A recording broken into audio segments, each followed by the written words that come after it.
Hello and welcome to FBL Broadcasting, part of the Canadian Corporation Limited, and also ENG. We have Richard Tweed with us.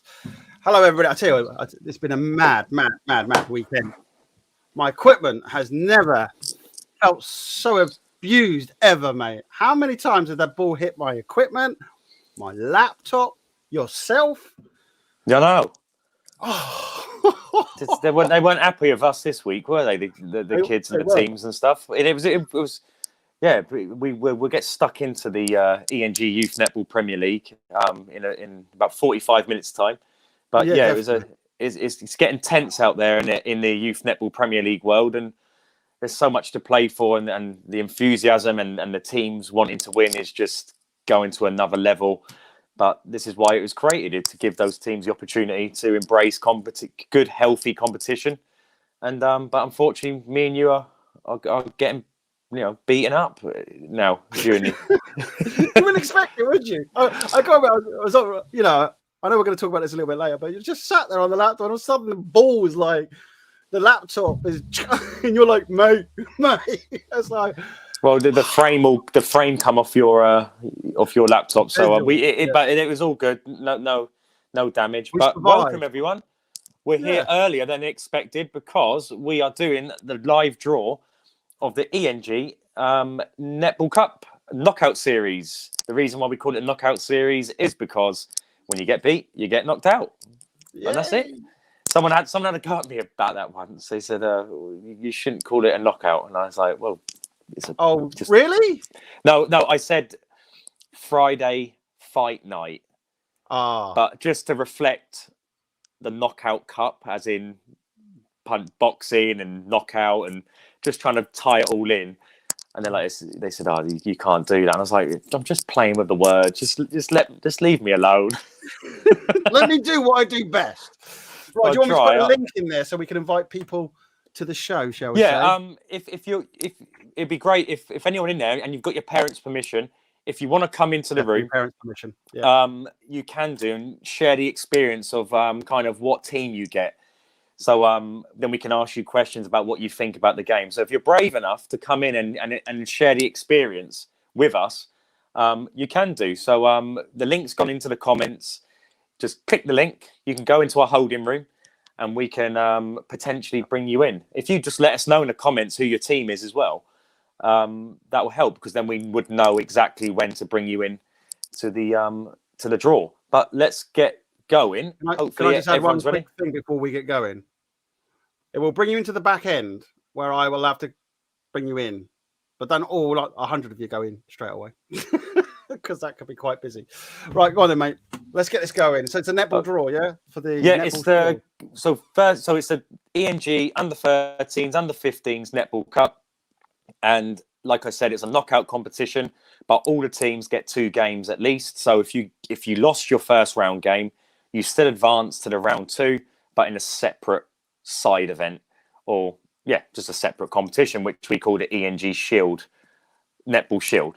So you've got the ENG Netball Shield and you've got the ENG Netball Cup. So Netball Cup and the Shield run alongside each other, but the winning teams from round 1 will continue off into the Netball Cup, and the losing teams will go into the ENG Netball Shield. And to kick off the draw, we've got the under 13s Netball Shield draw. So these are the teams that lost their first round games, and we're going to pit them against each other, and they will organise the games. And at this point on, teams that do get beat in either the Shield or the Cup event, they will be eliminated from the competition for good. We only have 3 rounds until we take it to a national competition. So round 4, 5, and 6 will actually be at a big national competition, because we want to create great experiences for the teams, plus less work for the teams in regards to organising games, etc., because we know how busy their calendars get.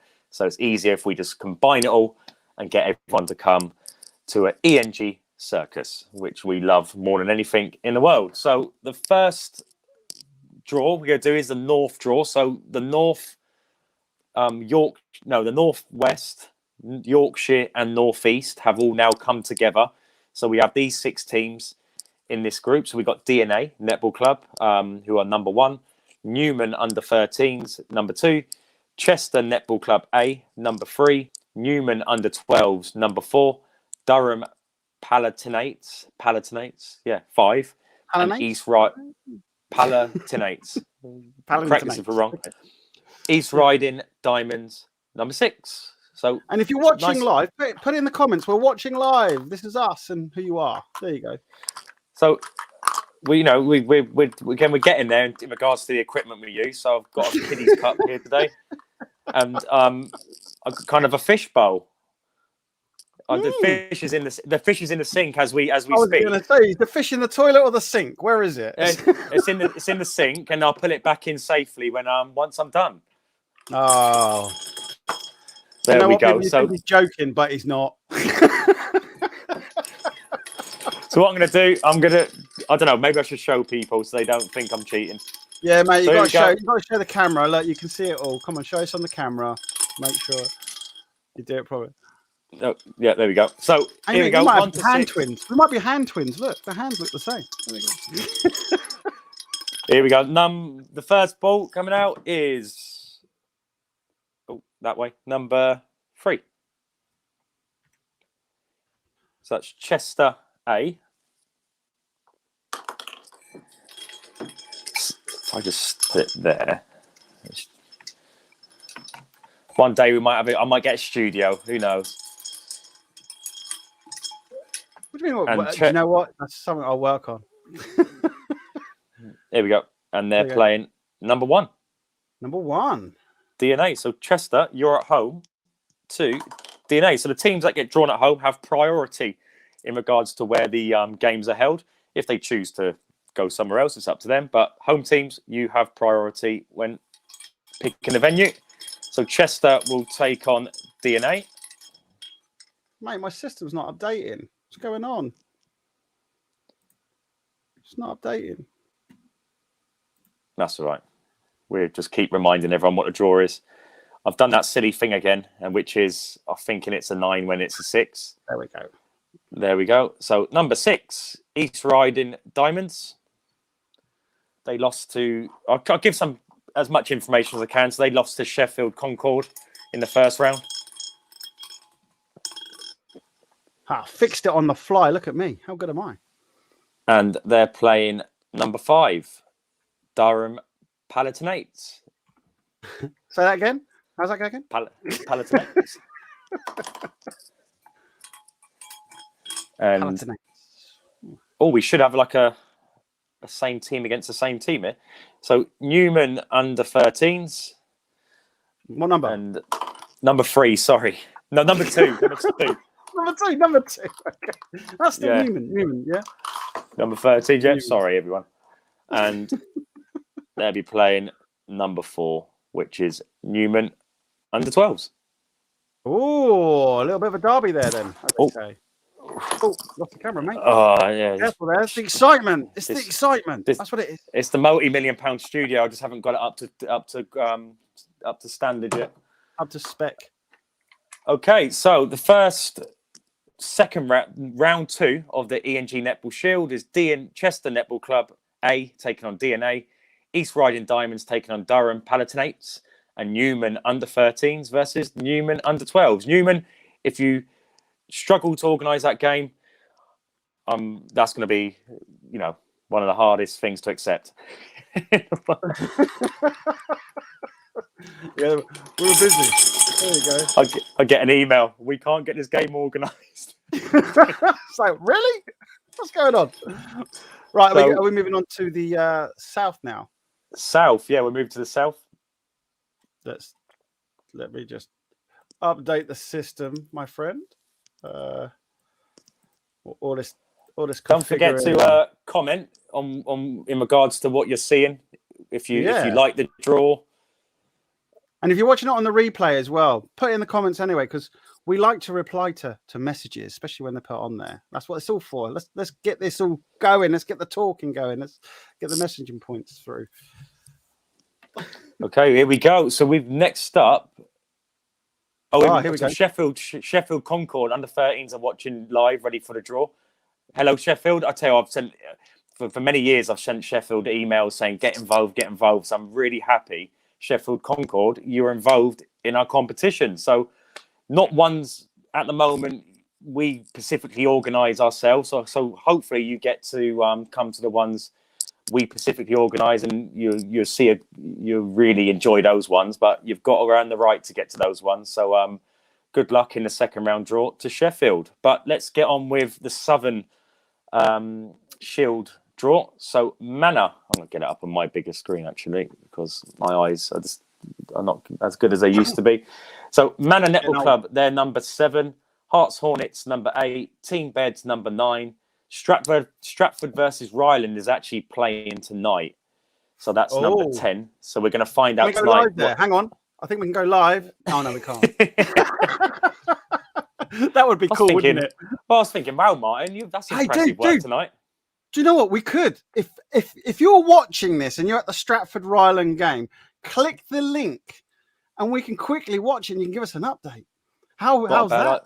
No, it is a good idea. It starts at 7:30. So if anyone in there is from Rylands or Stratford, click into the link. If you're allowed to, show us a video of the action. That'd be decent. Yeah, live here. Oh, mate. Sorry, carry on. I'll be quiet. So number 11 is Magic Under 12s or Five Ways Netball Club. They're playing this weekend. AP Saints versus Five Ways, number 12. Pool Netball Club, number 13. Stars Netball Club B, 14. Dart Netball Club, 15. And Stratford Sutton Town, which I think is being played next weekend. This weekend coming up. And that is number 40. We lost number 60. Yes. We lost it. Sorry. I love it. 16 got away. There you go. Well, I'm even put the bow here, so yeah. Put the bow there a little bit more over. I wonder if I can. Okay, lucky number 7. Lucky number 7. Manor. Who do you want, Manor, or who do you not want? Put it in the comments. Come on. We know you're watching. Come on, people. Well, this was my favourite number growing up because I love Ryan Giggs. I wanted to be him, but unfortunately he wasn't talented enough. Number 11. So that's either Magic Under 12s or Five Ways Netball Club. So a London team versus a Sussex team. I've got to be careful when I say my location, just in case I get them wrong. Is it in Sussex? I tell you what, so I went quiet because I'm like, I have no idea where some of these places are. So number 14, Stars Netball Club B. They come into the competition at a late stage, and they played Eagles, and we won't even talk about the score there. They played arguably one of the best teams in the country, and I'll tell you what, that was probably a life lesson there. But they're up against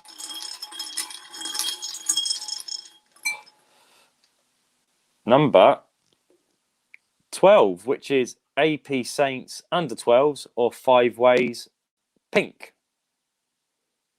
There we go. Oh, what's going on there? My system seems to have gone a little bit mad. I don't know what's going on. There we go. There we go. What? Yep. You ready? Yeah. Sorry, it's playing. Number 40. 40. So Stratford or Sutton Town. They're from the Midlands. And they'll be playing. I was doing the same old thing. Thought it was a 6. It's a 9. And they're playing Team Beds. Not a far journey. Midlands, Bedfordshire. Not too bad.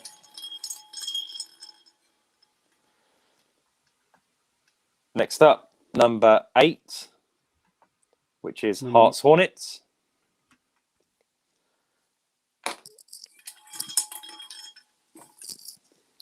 And they're playing number 13. Unlucky for some. Was it going to be unlucky for the Hearts Hornets? Against Paul. Oh. I've lost track of who's left, so I'm even going to be surprised. Number 10. So that Stratford Ryland game that's playing tonight. You will potentially, if the losing team will potentially play. Whoever's there, come on, give us a link. Click the link. Come backstage, and we'll bring you on. Just show us it live. Come on. Dart Netball Club. Number? What was it? Oh, sorry, 15. Dart 15. Netball Club. There we go. Dart come out last time. They just don't want to come out the fishbowl. So there you go. That is the southern draw for the under-13s Netball Shield. So Manor taking on either Magic or Five Ways. So Magic under-12s or Five Ways. Stars Netball Club B against, God, my eyes are kid. AP Saints or AP Saints under-12s or Five Ways Pink. Next one is Stratford or Sutton Town versus Team Beds. Then Hearts Hornets versus Paul, or Stratford or Ryland against Dart Netball Club. So that concludes the draw for the ENG under-13s Netball Shield. We're going to... Martin, can you put something on quickly so I can rearrange everything? I don't think I can. Oh, hang on. I could do the last minute from the Stars game, the Sutton last time. Yeah, do that. The last and minute of the game. All right, I'll whack that on. Right, we'll be back for the Netball Cup after this. Okay.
I tell you what, I know how they feel now when you do that 5, 4, 3, 2, 1. I'm scrabbling around in the background, just getting things done. It was like 5, and I'm like, oh no, come on, let's go get this stuff. shoot. Hurry. It's like the ball goes to the defender. They're going, shoot. Defender's like, what? I can't shoot. I can't remember what game it was, but obviously they passed the ball and you were doing your countdown, and that's what I was shouting. I actually was shouting it because you remember I've always got my headphones on, haven't I? And sometimes I forget I'm even shouting. I'm going, just shoot, just do it. Because sometimes you don't know whether, because the girls are so transfixed on the game, you don't know whether that's kind of because they're programmed to just listen to the whistle. So when they hear 5, 4, 3, 2, 1, I don't know whether it just comes in as a blur and they don't really kind of focus in, meaning that's why sometimes they kind of don't react. But the ones that do react, it is, I'm not going to say, it is funny in a way because everything just kind of speeds up, doesn't it? Or slows down. It's a bit like 5. It's just, that sort of scenario when your brain's, doing too much communication and in what it's doing. And I'm sure when they got that ball's coming to them, I'm sure it slows down. Time doesn't, but actually the way that they perceive it all, because you're 4. But it is. Do you know what? It is quite amazing how many times you say 5, 4, 3, 2, 1 is and the game is in a position where a goal can be scored. Definitely. I find that intriguing, but most people would find that highly boring. But never mind. I tell you what, I also noticed was a lot of long balls. Like if they're on the halfway line, they'll throw it just for the possibility. And somebody did make a shot. I think it was on Sunday. It was pretty much like your 50-pound shots, like from the halfway. I was like, give it a go. If it goes in, what a spectacular shot that would be. I'm definitely going to put an actual replay on that. Well, maybe they wanted 50 quid. Well, there you go. You heard it here live. If you playing, in the ENG games, halfway line, you get 50 quid, girls. There you go. He said it.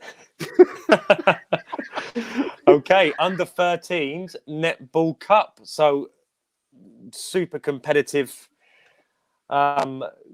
list of teams we've got here. So we've got Ribble Valley, number 17. Kingsway Power, number 18. Oldham, Kingsway Power under 12s, 18. Oldham, 19. Kingsway Power under 13s, 20. Chester B, 21. Oaksway, 22. Sheffield, yep, there you go. You're 23. And Wyre, 24. There we go. Yeah. This is what we're going to do. We're going to just randomly draw these numbers out. And let's see who these teams get. Just to pinpoint a couple of games that would be incredible. So if Kingsway Power on the 13s versus Oldham would be the standout game if that was to come to fruition. Let's have a look. Oaksway, if they pulled either Kingsway Power on the 13s or Oldham, that'd be a highly competitive game. So yeah, they're probably the standout games if they were to materialise in this round that I can think of off the top of my head. Some of the teams I have never seen play before, so I don't know how to judge that one. But yeah, if Kingsway Power get Oldham or Oaksway and Oaksway get Oldham or Kingsway Power on the 13s, they would be the standout games of this round. But let's find out what happens. Here we go. Out first is number 20. So Kingsway Power on the 13th. Hang on. What's going on here? I can imagine Lauren right now messaging if you get...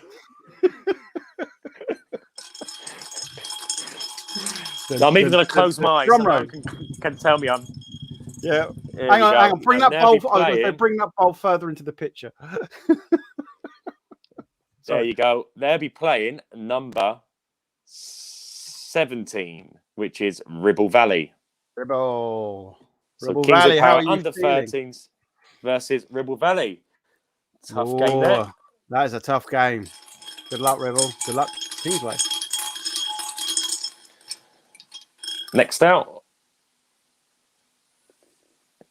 23, Sheffield Concord. There you go. The girls must be cheering in their homes. If you can, take a picture or send us something online so we can basically promote it via our social media accounts. Click the link. It'd be good to see us live.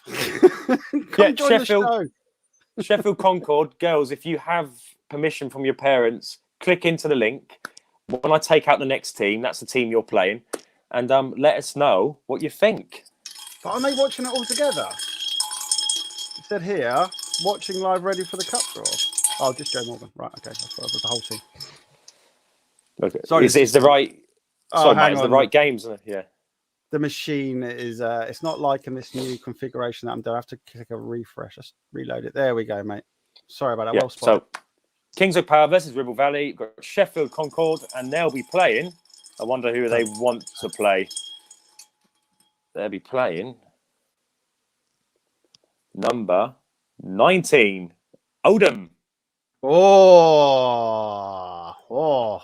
Sheffield, you got a tough one there. So let us know what you think, Sheffield, of that game. Definitely. Did they want that? Next up, Wyre 24. So they're at home.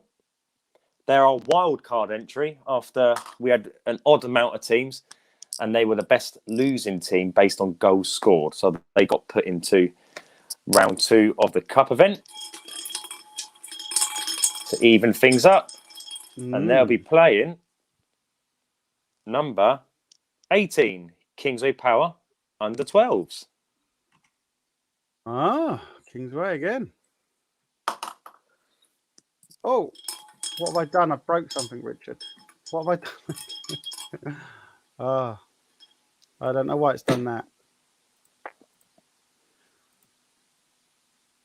I broke it. There we go. Back. Oh, so mate, Wyre will take on Kingsway Power under 12s, and number 21 is Chester Netball Club B. And I believe they'll be playing number 22, which is Oaksway. 22, right.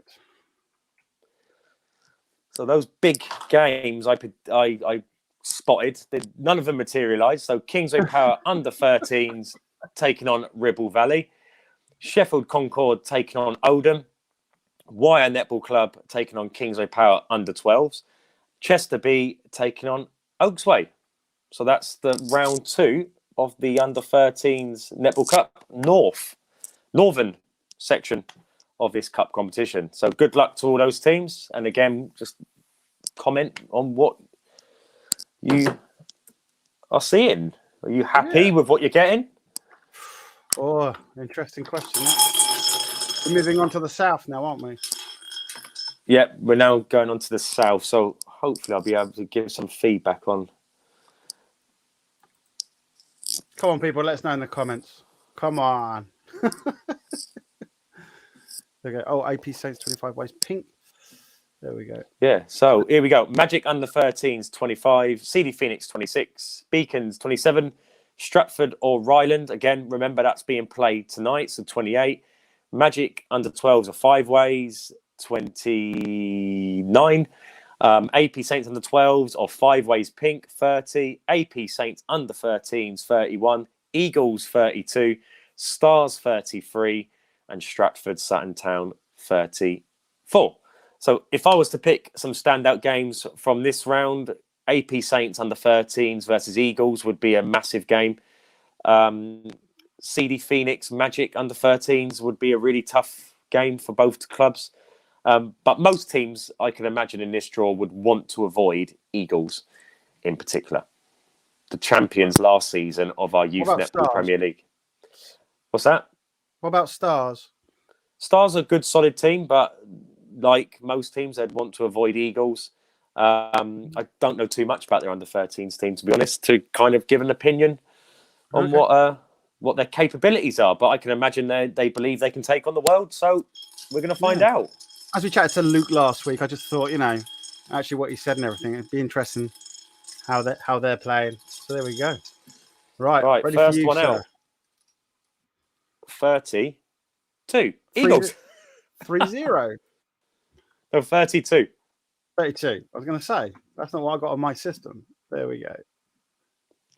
32. So Eagles, after having a warning everyone about you, you come out first. See that dreaded bit, like, don't let it be Eagles. Don't let it be Eagles. And they're playing 30 AP Saints under 12s or 5 ways pink. Oh. There we go. There we go. That's an interesting one. I know Hallie from AP Saints under 13s, who's going to be coming on our show later on, the ENG Youth Netball Premier League review show. Hallie, let us know what you think. Are you happy that you avoided Eagles, or did you want to play them early and get them out the competition early? Let us know what you think. Number 33, Stars. So another home game for Stars. They'll be happy. Definitely. And they'll be playing number 25, which is Magic under 13s. Good game. Really good game. Yeah, I got that right? Yeah. Yeah, you have. Magic under 13. So I just updated this. We're trying out a new way of doing the software one day, people. So if you see me looking, it's because I'm trying to just click on the right places. Next out, number 29. So Magic under 12s or 5 ways Netball Club.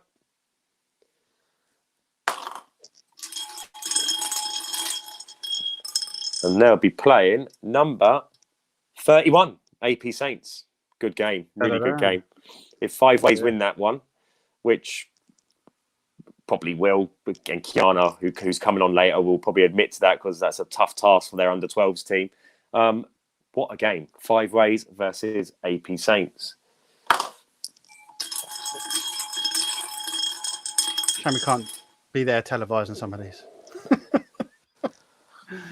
Next out, 28. So Stratford Ryland. Remember that game's being played at 7:30. Well, it started. They're on court. So good luck to both teams. 28. Stratford and Ryland. Go on. Ryland would be Live. hoping to.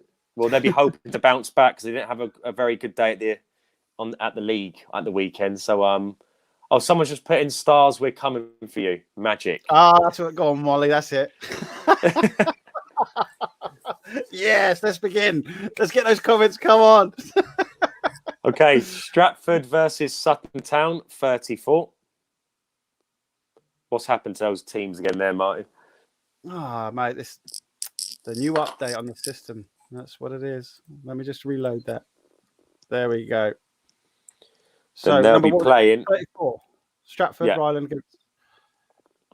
And they'll be playing 26. So CD Phoenix. So good game, really good game for whoever wins that one. I think whoever wins that, both teams will fancy their chances in that game. So good 50-50 match up there. And next out, 27.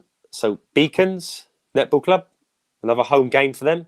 If I'm not wrong, they played Team Beds and they won their game against Team Beds. I'm picturing it because I remember the stories they put on Instagram. So Beacons, you've got another home draw and you're going to be up against have I got a third? What the hell? What number have you got? That's 35.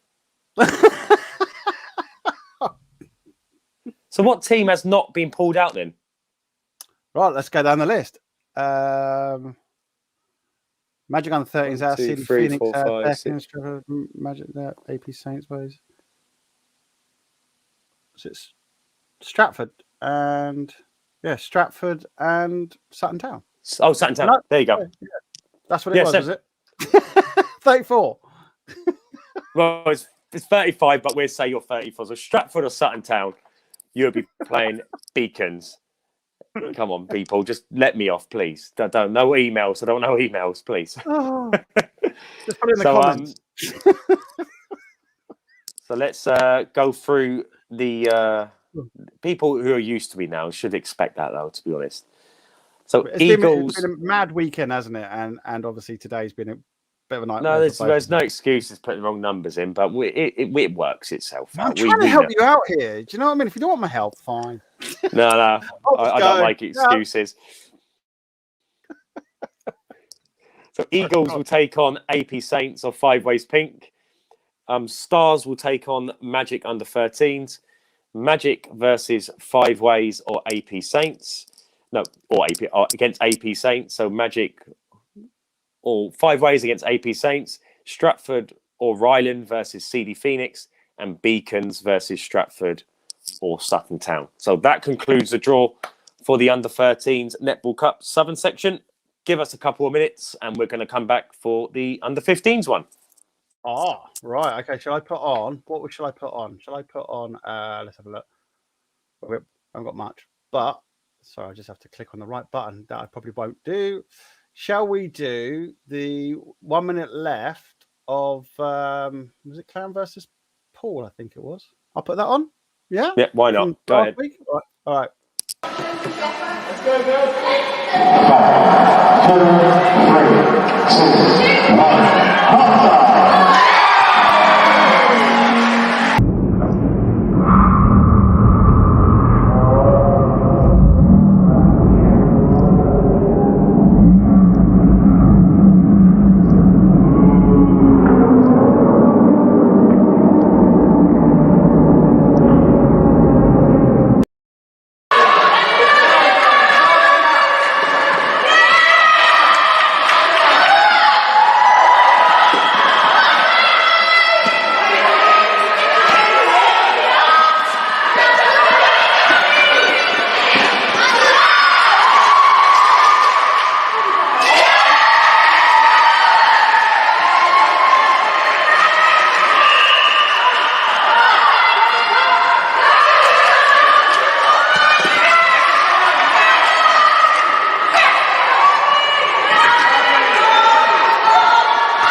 Got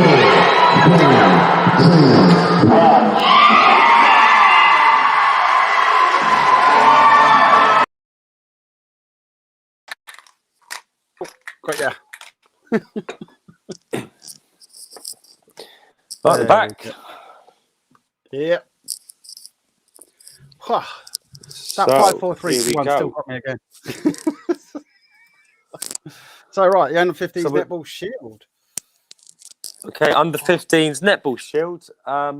We got 8 teams in the northern section, and number 1 is D side or Tame side.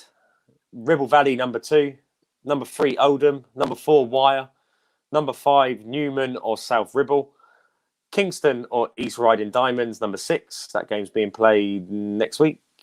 Yeah, this weekend coming up. Oaksway number 7 and Durham Palatinates number 8. So here we go. Come on, let's have those comments, people. Let's have those comments. First out, number 5, Newman or South Ribble.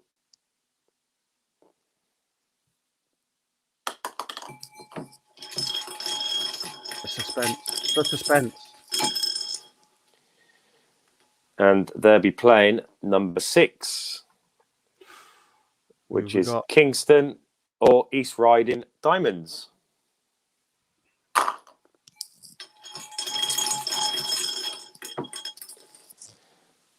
Next out, number 1, so D side or Tame side.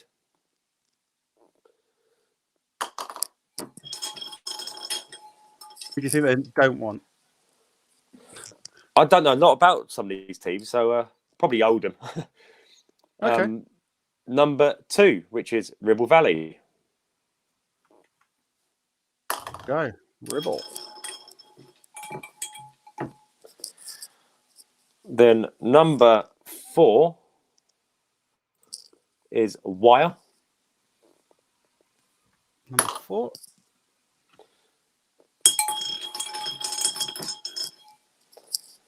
And they'll be playing number 3, Oldham. Ah. Oldham. There we go.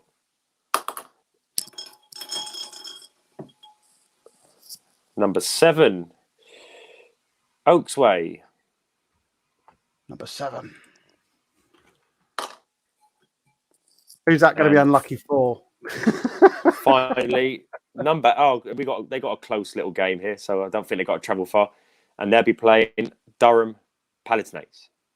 What number? Number 8. Number 8. Need to put it closer up to that camera for me to be able to see. So I'm getting the old. draw is Newman or South Ribble versus Kingston or East Riding Diamonds. D side or Tame side versus Ribble Valley. I'm getting them. I can't, mate. Yeah, I know this new software. I'll see if I can do it top of sort my it head. out for next time. There you go. There you go. It just Wyre needs a refresh for versus some bizarre Oldham and Oaksway versus Durham. So that's the under 15s netball shield, and they got to play that within the next 4 to 6 weeks. So get an email be sent out tonight or tomorrow morning, probably tomorrow morning, and get organising and get the games done as quickly as possible so we can swiftly move on to the next round. But good luck to all those teams.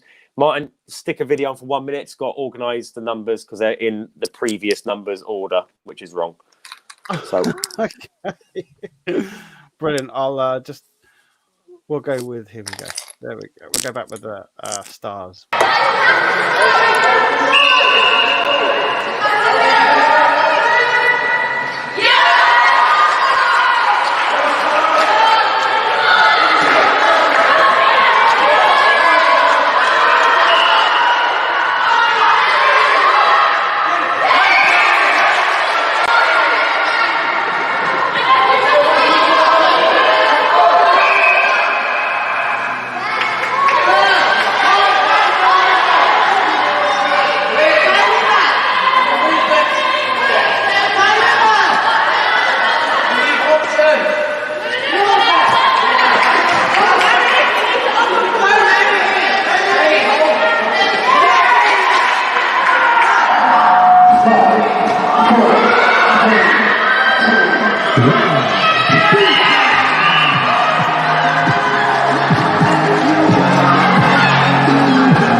What's happened to your camera?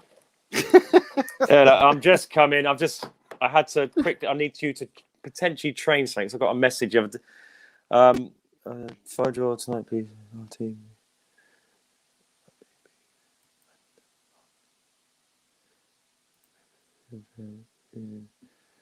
So hold on. I'm just need. So for tonight, please, may our team be. Well, I'll tell you, while you're doing that, I'm just going to quickly put on that last second shot again from the Clan versus against Paul. Is that all right? No, so no. All I need to do is the Waverley A needs to be called Waverley under 14s red. Right. So Waverley. That's what I was trying to find out. Waverley under 14s red. Did you say? Yes. Was that under 14? Yeah, under that's 14. correct. Yeah. I put under 14. Yeah, I knew it was going to stretch it out. So that doesn't matter. It's just so no one gets confused. Okay, so here we go. We've got the Southern draw of the Netball Shield. So Hearts Hornets, number 9. Magic or Wadson Park Ocean, number 10. Wadson Park Sapphires, number 11. Team Beds or Manor, 12. Stratford or Stratford B, 13. Team Beds, 14. Waverley under 14s or Team Bridge, 15. This is the dodgy number. Number 6, it was the fake 16, but we're going to call it 40. Sussex Netball. And 17 is Magic or Beacons. We've got 9 teams in this one. What we're going to do with this one, it's going to work out where the best losing team from the cup will continue into the cup. So this will have a straight 8 teams in the end. So bear with us on that one, but it's going to have an odd number when we do this draw now. So let's see how this pans out here. Okay. And sorry about the software people. Out first, number 14, Team Beds. 40. 14. 14? 1-4. 14. Yeah, okay.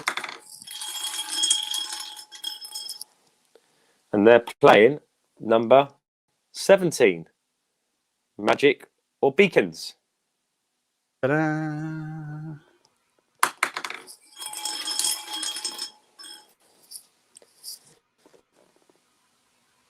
Number 15, which is Waverley. Hopefully I'm saying that right. Under 14s. Waverley Place. Yeah, there you go. Or Team Bridge. And they'll be playing number 12, which is Team Beds or Manor.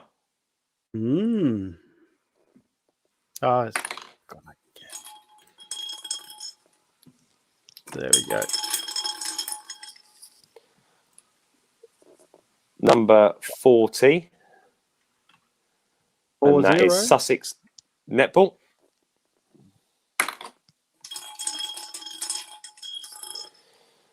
And they will be playing number 13, Stratford A or B. They're playing this weekend. No, tomorrow evening, the 2 teams are playing. So you can find out tomorrow which one you're playing, A or B. I'd like to see that live that other game, that Rutland game. Come on, people. Up next, number 9, Hearts Hornets.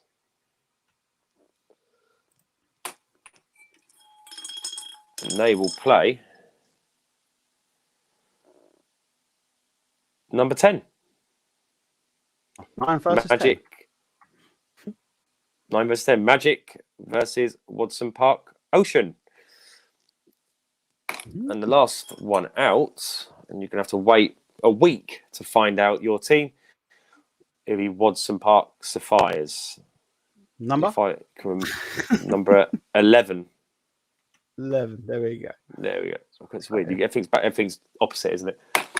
Yeah. That's okay.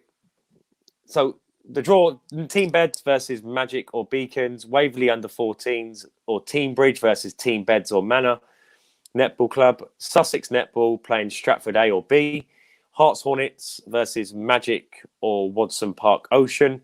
And Wadson Park Sapphires, you're going to have to wait 1 week, 7 days to find out who you will be playing. in the second round of the Under-15s Netball Shield. Was that And 1 that week and conclude- 7 days, not 1 week? Just 1 week, yeah. Just to clarify, people, he said 1 week or 1 7 week, days. 7 days. Yeah, 1 week and 7 days, 2 weeks. I'm still loving this So- Molly comment though. Stars, we are coming for you. Cool. Sorry. So we're going Oh, he's gone. He's gone, everybody. Look, let us know in those comments. Yeah, it'd be really, really, really beneficial if you did. We'll bring them up on screen. If you want to come backstage, let us know. And we'll do that. I'm sure he'll be connected very shortly. I think he's just lost. Oh, it says here his device is not connected. I think he broke it, people. Or, you know, at the end of the day, people are getting a little bit like, oh, and his phone's totally broken. I think he's back. Here we go. Here he is. He's back from outer space. I'm back. So yeah, sorry for everyone. Under 50, that concludes the draw for the Netball Shield Under-15s event. Good luck to all the teams. We're now going to move on to the Netball Cup Under-15s North section. So again, flick a video on Martin, and I'll sort the Do it now. All right, back the numbers soon. out. Back in a minute.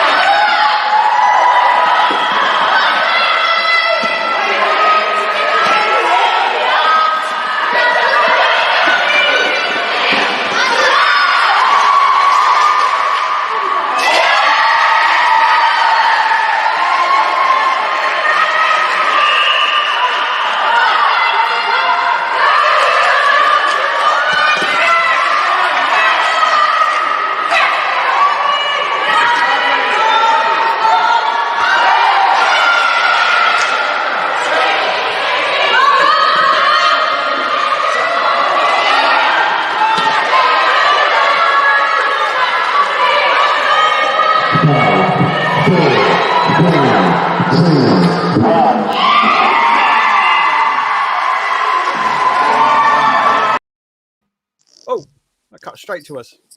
I didn't do that. Okay, go. right, let's see if we can get this done in the next 12 minutes before we start our review show. So, number 18, D-side or Tameside, Chester Raiders, number 19, Kingsway Power Under-15s, 20, Kingsway Power Under-14s, 21, Newman or South Ribble, 22, Kingston or East Riding Diamonds, 23, Grangetown Under-15s, 24, and Grangetown Under-14s, 25. So there we go. Big games to look out for is potentially Chester versus Kingsway Power Under-15s, or Grangetown Under-15s taking on Kingsway Power Under-15s. Let's have a little look. Yeah, probably those are probably the big games to look out for. So let's see if that materialises. Let us know in the comments. Come on then. Who's first out? Every time I've said this, the team I'd say to look out for always come out first. So let's see if it happens again. And of course it does. Kingsway Power Under-15s, number 20. That's the third time in a row that's happened. Right, I want you to read out first thing that comes into your head. 6 numbers, please. I'm ready. Go on. What? Yeah, I'll say the next number will be 25. Right. If it comes There's at another 25, 5 this numbers. is not. There's another this is 5 not numbers, mate. Next out, or nearly 24. I see that big game has materialised. Kingsway There we Power go. Under-15s versus Grangetown Under-15s. So number 24, Grangetown Under-15s. Good game. Good game. What do you think there, Kingsway and Grangetown? Let us know in the comments. Next up, Kingsway Power Under-14s, 21.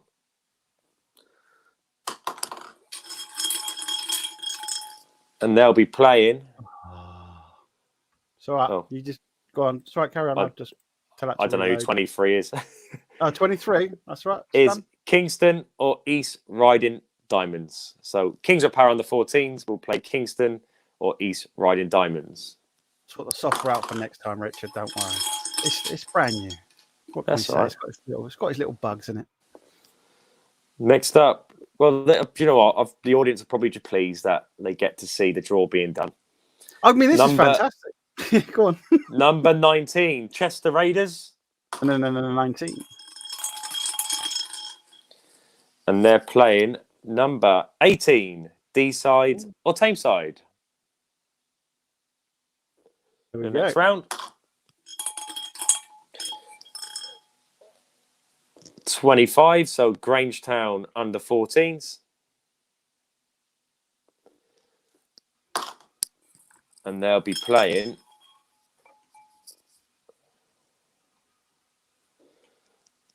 Suspense. 22, Newman or South Ribble. There we go. Wibble. Ribble. Ribble, yeah. Ribble. So, I like it. It's draw, cool. big game materialised in this one. Kingsway Power under 15s versus Grangetown under 15s. Then we have Kingsway Power under 14s taking on Kingston or East Riding Diamonds. Chester Raiders versus D-side or Tameside. And Grangetown under 14s versus Newman or South Ribble. There you go. There's a draw. Yeah. Get organising. Grangetown, what do you think of that? I know the netball gods are not good to you in these draws. I remember last season you pulled Grangetown in our Kingsway Power in your under 14s competition. So a few R's and O's, but get focused because you've got a big game ahead of you. One more time, Martin. Stick something on and let me sort the rest of the numbers out. All right, mate. I'm on it. What did we do last time? It was the stars, wasn't it? So should we put the Hearts, Dynamos, whoever? Right.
Oh, he's done a runner. So let us know in these comments whether or not, how you feel about who you don't want to play. Oh, he's back. Here he is. Just looking at the Matrix for AP Saints. Ooh. Do me a favour, Martin. Number 36. Can you put at number 36? He changed to 56. Magic and Beacons. Hang on. I seem to have misplaced number 36. Look at that. Look, see, the software may have a couple of glitches, but look, we can change something. Just.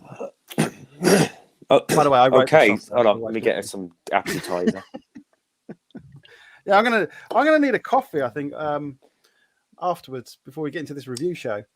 Okay, I know there's some Pool Netball Club players in this room. So Come Sasha on, or Martha or Lucia, Katie, if you're there, come into the room. Especially if you get a team that I'm going to mention next, come and let us know what you think, because I know you're sitting there watching. Don't be shy. Come on. Yeah, well, they're forever in front of the camera at the youth netball. They keep coming up to me and saying, "Richard, can we please have an interview?" And I'm like, "Do we have to, girls?" And they're like, "Yes, we really want an interview so we can tell the world how great we are." So yeah, they're not shy. They're definitely not shy. Good. So so let's go through the teams quickly. So Turnford under 15s. Martin, just a quick backstory to this team.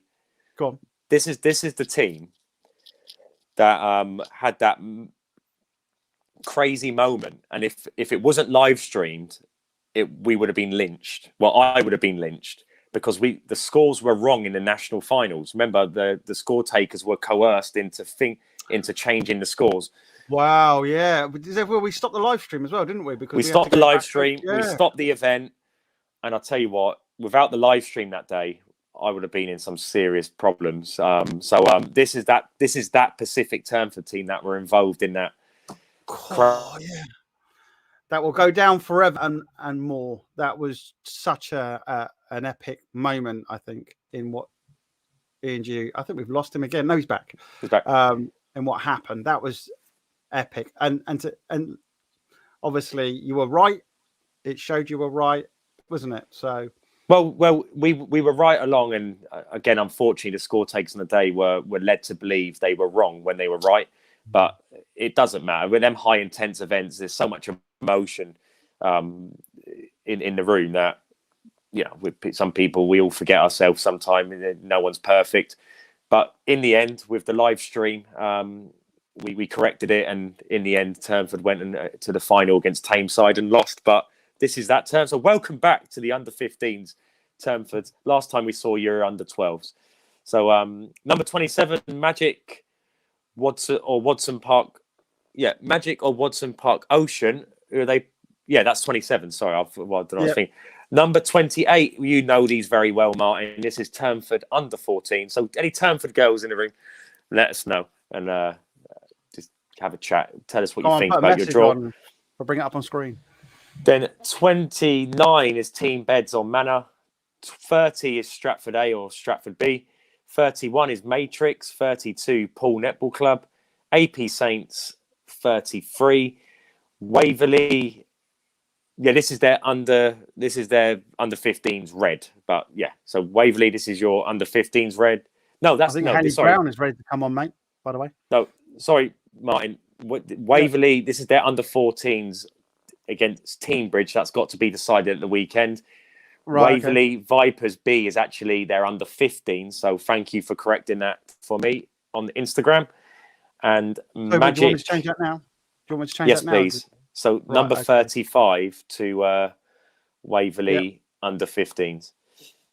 I've got Miss Brown ready to chat with you, by the way, bud. There we go. I know that. There we go. And that's Hallie. She's coming into the Youth Netball Premier League review in about 5 minutes, right. Hallie. So number 36 is Magic or Beacons. So right for these teams, let's go through. So Turnford under 15s, if they play their under 14s team, that'll be they probably don't want that to happen. I'm not a big fan of the same club playing each other, so I'm hoping that's avoided. But I've told God my plans now, and he's probably gonna arrange the alternative for me.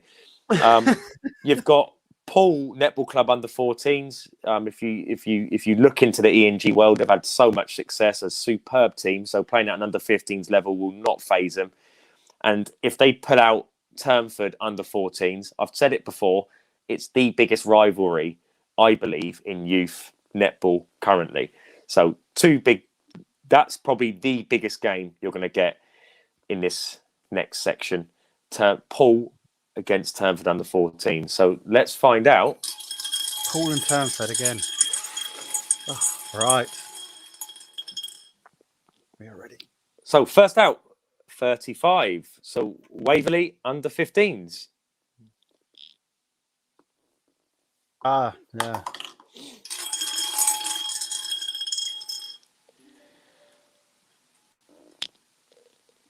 Then they'll be playing number 30, Stratford A or Stratford B. I'll get a drum roll now. I think it's Waverley from Guildford, I'm not sure. Okay, next out, number 30. Oh, here we go. Paul Netball Club. What number?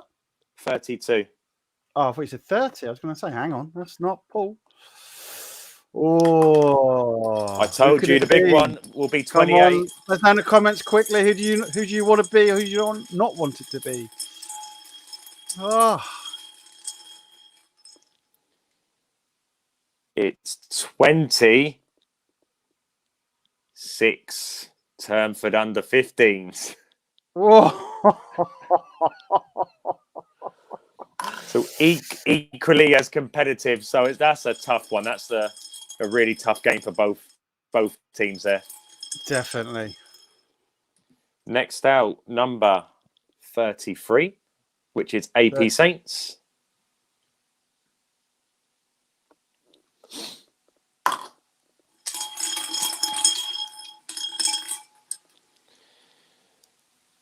And they'll be playing number 29, Team Beds or Manor Netball Club, which is happening this weekend. And we can't go there live because it's later on. Next up, number 31. So Matrix. There we go. And they'll be playing 56, which is Magic under 15s or Beacons.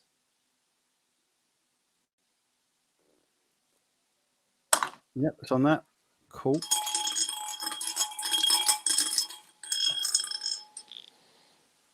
Next out, number 34. So Waverley under 14s or Team Bridge.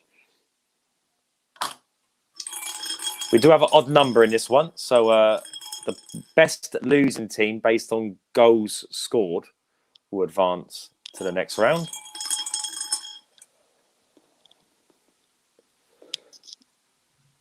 Number 27.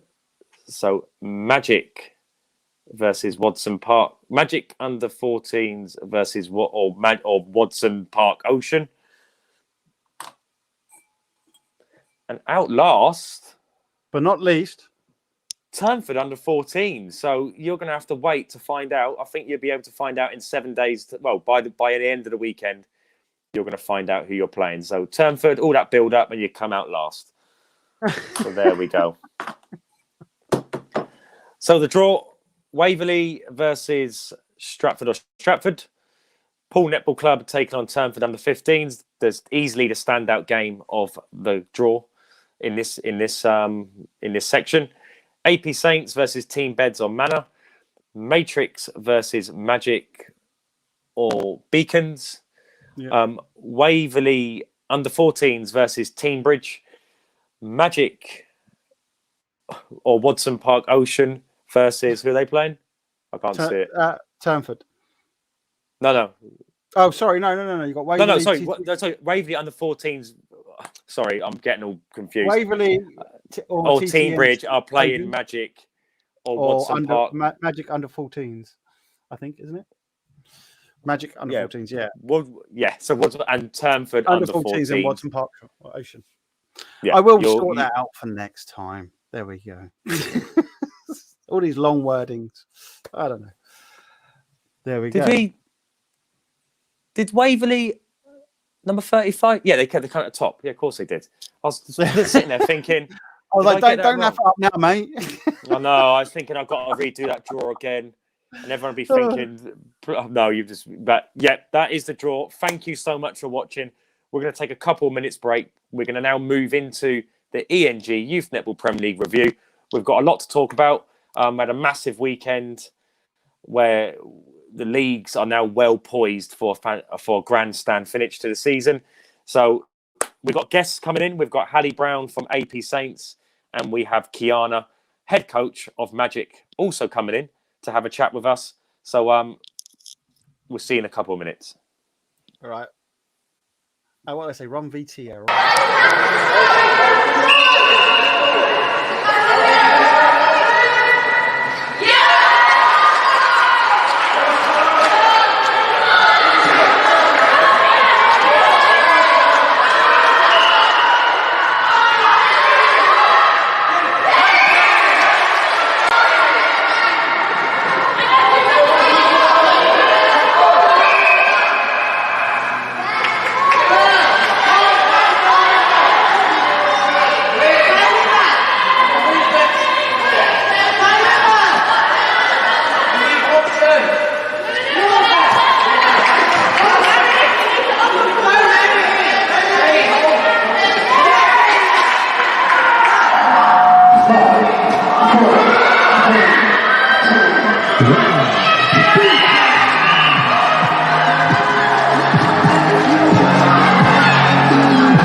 Hello, we're back. Welcome back, everyone. So that hopefully you enjoyed the stream earlier. If you're continuing to watch, you're now going to be watching the review show of the ENG Youth Netball Premier League under 13s, under 14 Southern Conference. Brilliant day, couple of days. The leagues are definitely building up competitively. They're building up in enthusiasm. And yeah, this weekend, the results that materialised, especially in the under 13s, was perfect for what we wanted as a business to kind of help us deliver the best possible service going into round 4 and round 5, because whatever happens in round 4, we're going to have an incredible round 5. So it's not going to get to the end of the season and kind of have nothing to play for. The majority of the teams will have something to play for, which only helps just the enthusiasm of the league. The spectators come into wanting to watch to see how things materialise. But yeah, it was a great weekend, and let's talk about it with first of all Hallie Brown. So let's bring Hallie into the room. There we go. Hi. Hello. Hello, Hallie. Can you confirm, Hallie, that you've had permission to be on this stream tonight? Just in case anyone emails me and says, "Ooh, I'm not sure about that." Where's your parents? Get them to shout. Yes, you have. She's right here. Yes, she has. There. It just saves someone emailing saying, "I'm not sure about this," because it's like, oh.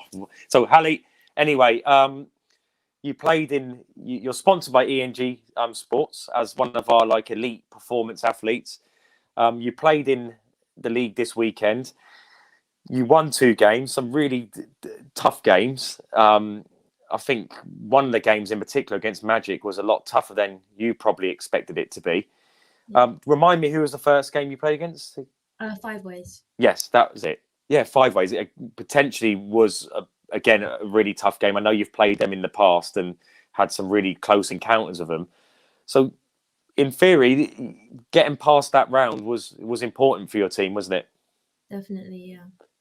And how do you think now, going forward, the league is set up for you? I think our next few matches, especially against Crosskeys, will be hard because I watched previously their match against Eagles, and to give Eagles a good run for their money is definitely something impressive. So that'll be hard. But I think the way it's set up with Eagles versus AP Saints at the end, it will be a good showdown. Are you a bit frustrated that their goal difference kind of gives them that extra kind of point? If the games go to that, just say for instance you're 2 points behind them going into the last game, is that frustrating to know that even if you do beat them, you're probably never going to catch up their goal difference? Or just giving them a good game and beating them, would it not matter if you didn't win the league, but the satisfaction of doing that, would that be massive for you? I mean, obviously it'd be nice to win, but seeing our goal difference at the moment, it's probably not possible. But still, winning that last match, it would probably be a confidence booster to go into the grand final, just to know that we beat the winners, and going in, that would definitely boost our egos a little bit. And how confident are you as a squad that you can make the ground? Because, you've got Abbey Flyers. Is it Abbey Flyers, isn't it? No, Team Beds. Oh, you got Team Beds. You've got Cross Keys, which is a huge game. Just say, for instance, how many points do you think you need to guarantee yourself qualification into the grand finals? I think if we win Team Beds, we should come 4th. I think that's how it's supposed to be. And then if we win Cross Keys, we should come 2nd. I think that's correct. Well, to be honest, I think there's still a mathematical chance, even with 12 points, it might not. You could still be in danger of dropping out, but it seems unlikely now. But coming 4th, that's probably not a great thing for your club, because in the north, we have the Oldhams, the Kingsway Powers, the Oaksways, Saddleworths. You're ideally you want to avoid those teams, don't you? Yeah, I think ideally we want to come second because we know our goal difference won't help us to get to first. But I think just avoiding Oldham and Kingsway Power is our main objective for now. We did a little what was it? I did something on. I've got to tell Martin to cut it and paste it, cut it out for the audience tonight. But I noticed that at the weekend I've never seen it before. You did this kind of pass to yourself, which I didn't think was actually legal within netball. So can you explain to everyone, Martin? Did you? Oh, you legend! But look, I didn't do it. But I tell you what I can do. He told me about this. He looked across right and he went, "Get that," and I was like, I had to deal with all this league stuff today. But what I can do is with the miracles of how I work, he says, just give me one. You carry on talking. I'm going to see what I can bring up. What game? What game was it? What time was it? It's against Five Ways. Five ways. Third quarter. 3 minutes in.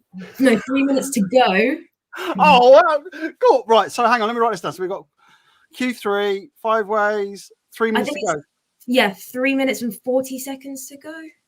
I think 3 minutes and 40 seconds to go. Look at you go. I love it. This is how cool. 4 minutes to go. Why do you remember it so much? Was it a like something that you did and then went? I can't believe I thought of that quickly.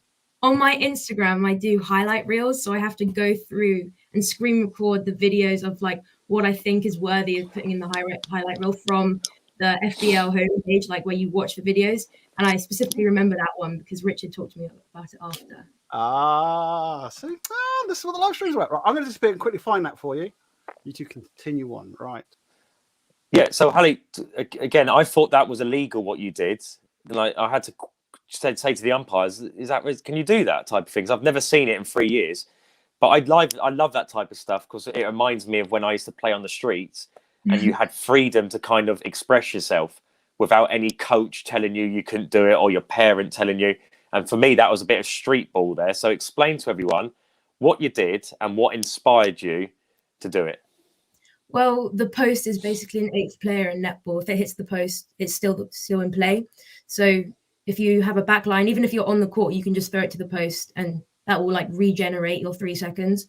And I got it wrong in the interview. I was at the Reunited series, not Quad series, and Helen Houseby did it then. So I just saw it and I thought it would be something good to implement. But you don't have to be a shooter to do it either. You can do it from a defensive back line, like a goalkeeper. If no one's moving and your 3 seconds is coming up, you can throw it to the post, get on the court, and give yourself another 3 seconds. You can do it as many times as possible.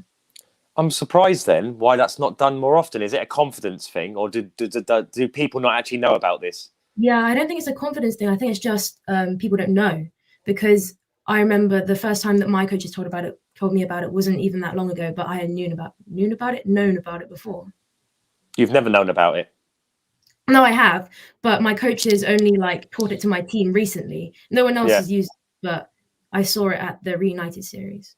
I can imagine though if it went wrong. What was it? Embarrassing. Was it something you planned in the game from the get-go? Well, if I'm honest, I've done it in ENG before. I just don't think you've seen, because I did it lower on the post. So I did it higher because you have to have your feet on the court before you catch the ball. Otherwise, it is illegal. But I had to do it higher just to make sure that umpires could see my feet. But when you're so close in on the baseline and you don't have much space, it's probably the easiest way to get onto the court, and it's quicker. So I don't understand why it's not used as much. Do you know what? I'm perplexed why no one uses. Again, it's because especially when you've got a padding around the post, there's obviously more to aim at. Yeah. So when it's a senior post, it's harder. Well, especially when the weekend when teams especially when Paul or Turnford are defending. Trying to get out of your defensive third is near enough impossible. So, like you said, I don't understand why people just don't throw the ball against the post to regenerate. Yeah, to reignite their 3 seconds. I did. Yeah, so netballers out there, if you didn't know about it, hopefully Martin comes in and he will show us a clip of that. But Hallie just basically threw the ball off the post because was there nothing on, or did you just think, stuff it, I'm going to do it? I think it was just an in the moment thing. I didn't really think about it. Just posters there, use it, pop your shot up. No, brilliant, loved it, and it's great that we have the live stream to catch it all. So you've been playing in this league now for like a year. What is it about this league? And I don't want you just to say what you think you want me to say, but what is it about this league that makes it different from other leagues? Yeah, and that's it basically. What is it about it that separates it from the rest type of things in a good or bad way? I don't mind. I think it's probably the fact of how close it is to a proper professional league. Like I remember last season we had matches on Sundays every single week, and that just made it feel so professional. And add the interviews in, add the reviews, add the live streams, everything just makes it seem so professional. And I don't know, it gives that sense of maturity to netball. It just makes it more exciting. And obviously, and you wanting to be an elite player, and then within an elite setup, how important is it for you to kind of engage with some of the best teams in the country, or if not the best teams in the country?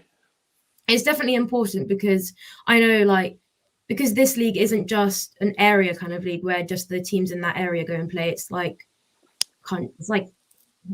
national league. So when we have like matches on Saturdays, it's just areas, so the teams aren't as hard. But with this league, especially with the relegation like section, when teams get kicked out, it's like thinning of the best teams. And as you go on more years, it will only be the best teams. So that will help you improve, and it will find the best teams. This season, would you say this season you've seen an improvement in your team from last season? Has it? Yeah, because you kind of, do you feel you've been playing at the same standard you were last season, or just has the league improved, which has meant that you've had to kind of step your game up even more? Statistically, if you look at the table, I might say we haven't been playing as well, but I think we've definitely improved in certain areas of the court, and I think it just needs more time to materialize in our game. Well, let's talk about Magic while Martin's finding this. So you played Magic the second game on Saturday. You'd beaten 5 ways. Magic last season, I think it was a 30-40 point deficit between the two teams. So on paper, and history told us that it was going to be a nice, easy win, but it was anything but. You were penned back all the way into the fourth quarter.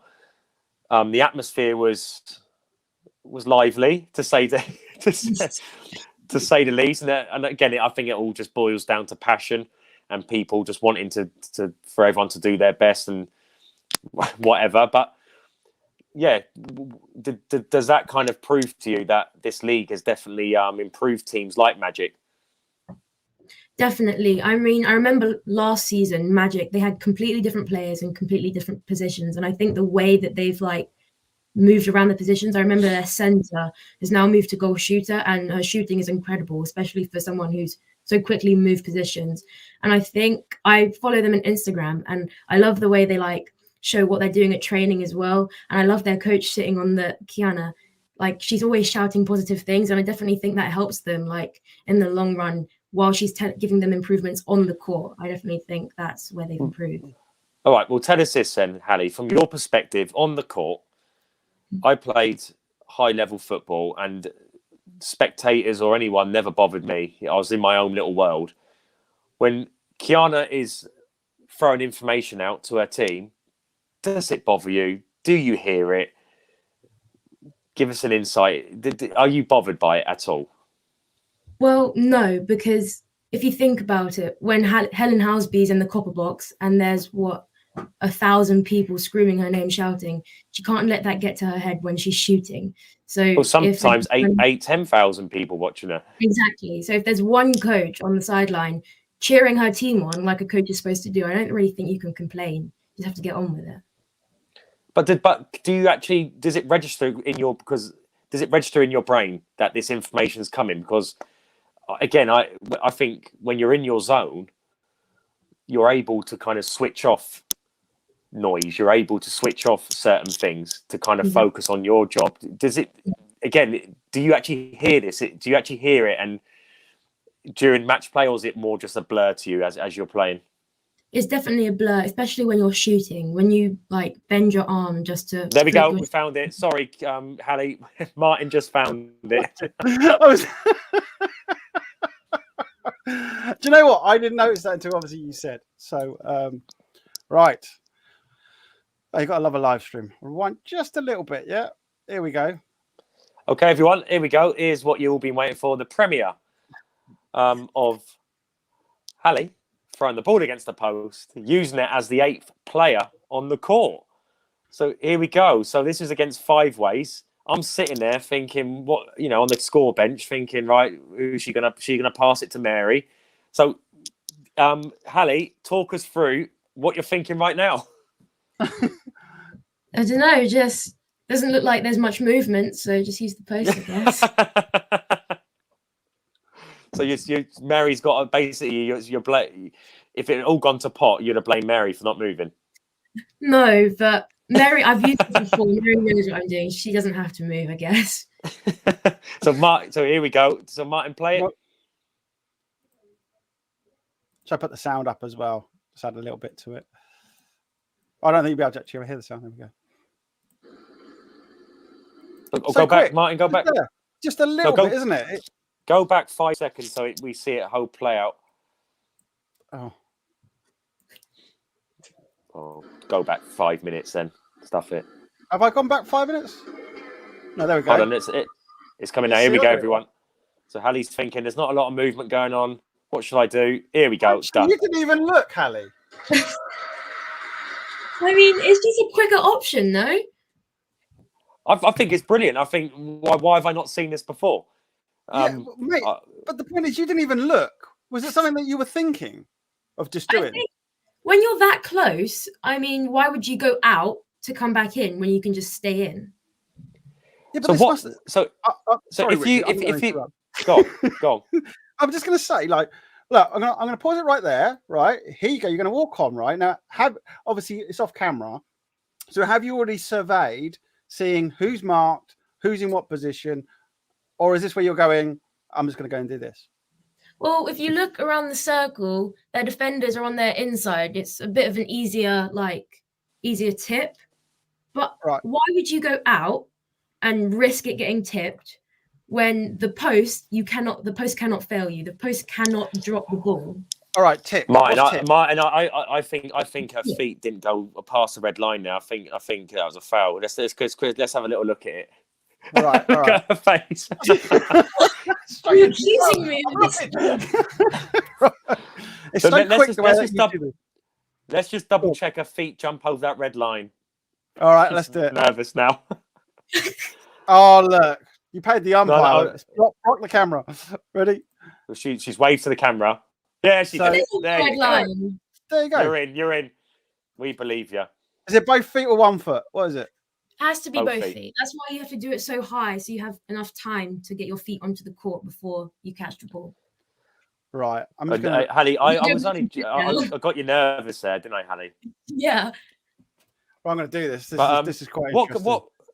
If defenders, if you do that constantly, what the defender then has to start anticipating that to happen? Even if I don't do it often, now that everybody that sees this is going to know, so I can't use it anymore. But where can the defender stand to stop that happening? Because I know they've got to be 3 feet away. Physically fit. That's what I'm saying. That seems like a bit of a glitch in the matrix there, doesn't it? If the defender can't stop that happening, I guess if they have Hallie can literally.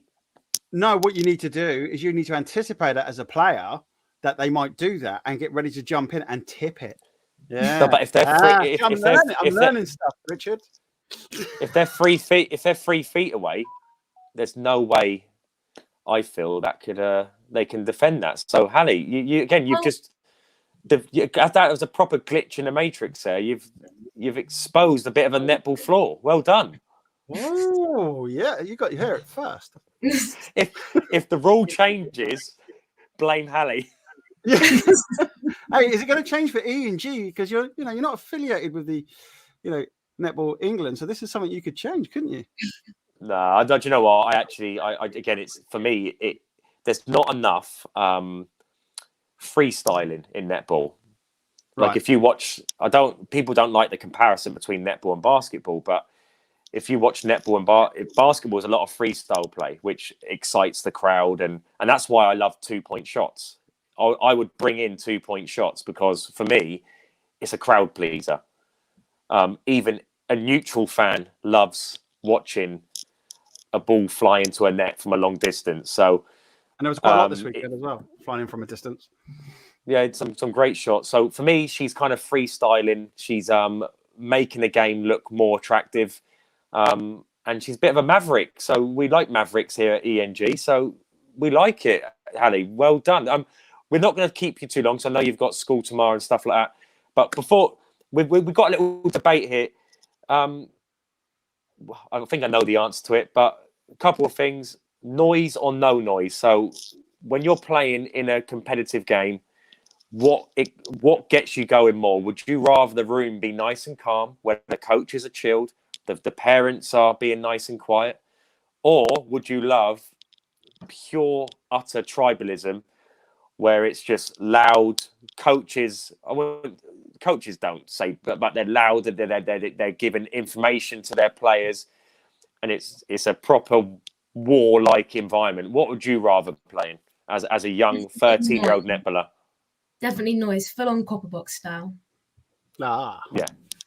I can't. Yeah. So, and the next thing is make us a prediction. So, at the currently you're in second place. You've got Cross Keys, you've got Team Beds, you've got Eagles. Give us a prediction on who you think. Give us a 1, 2, 3, and 4 for the end of the season. Okay, I'm gonna go Eagles first, and then AP Saints second. I'm gonna back my team, and then I'm gonna stick with what we have now. I'm gonna go Eagles first, AP Saints second, Rylands third. Oh no, and then Cross Keys fifth. I say Cross Keys fifth. You're saying, Hallie, what? Wait, yeah. Cross Keys fifth. Sorry, Cross Keys fourth. You're going fourth. Yeah, I say Cross Keys fourth. So you're saying Magic won't make it? I don't think. Yeah, I think at the rate of progression that they're going because of their improvement from last season to now, next season is their season. You've got. I know you love the live streams and you buy every live stream and you watch every single game. Martin, here's a VIP gold customer here for you. But Magic versus Five Ways. VIP gold. I don't know how much you've played Five Ways and you've played Magic. Who was a tougher opposition? I think that's hard for me to judge because we had back-to-back games. So I don't know if fatigue overcame us with the Magic game. Statistically, if you look on paper, I would have to say that the Magic game was harder. But if I had to predict who would win in a match between them, I'd say Five Ways. Yeah, because that's going to be the big game in the next round because that will probably determine. Well, I think even a 1 win for both teams in that next round or 2 losses for Magic will still keep them in it to a certain extent. It just depends on what Ryland do as well. So there's so much happening, but that is a huge game and Magic have never beaten Five Ways. So that's a great time, Hallie, to say goodbye. Thank you so much for your time. You've been an absolute angel. Thank you for your prediction. We're going to bring in, is Kiana waiting in the room, Martin? She is. Do you want me to bring her in? Let's get her in. Hallie, don't go anywhere, Hallie. We're going to... I disappear. We're going to keep you there, Hallie. Hi, guys. Oh, can you hear me? Sorry to keep you waiting. What do you think of your cup? Yeah, what do you think of your cup draws there, Kiana? Oh, I'm excited to say the least. Some good big games coming up, which will be really good. But I also have to say, as a side note, what an incredible athlete Hallie is. She's so mature in how she speaks and talks, and I just think what a great role model coming through the rankings, just in how you've discussed all that there. So yeah, Hallie, you always have my utmost respect as an opposition coach.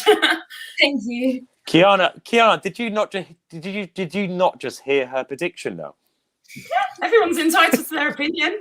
We like proving people wrong. No, well, you gave Hallie AP Saints an incredible game. Before Hallie goes, was there a point in that game you thought we've got this? We can win this game? And what was it AP Saints did that kind of tipped them over the finishing line? I think we'd prepped for AP Saints. We knew Hallie was a strong player. We knew they have a fantastic defender as well as standout players. So we'd done our homework. We knew who we needed to restrict and who we needed to cut out the game. We tried to do that as best as possible. But I just think those last few minutes for us, it's experience, it's exposure. These girls are still 12 and 13. And just a couple of errors in those final few minutes. That was when the time went for us. But it was a great game. It was fantastic.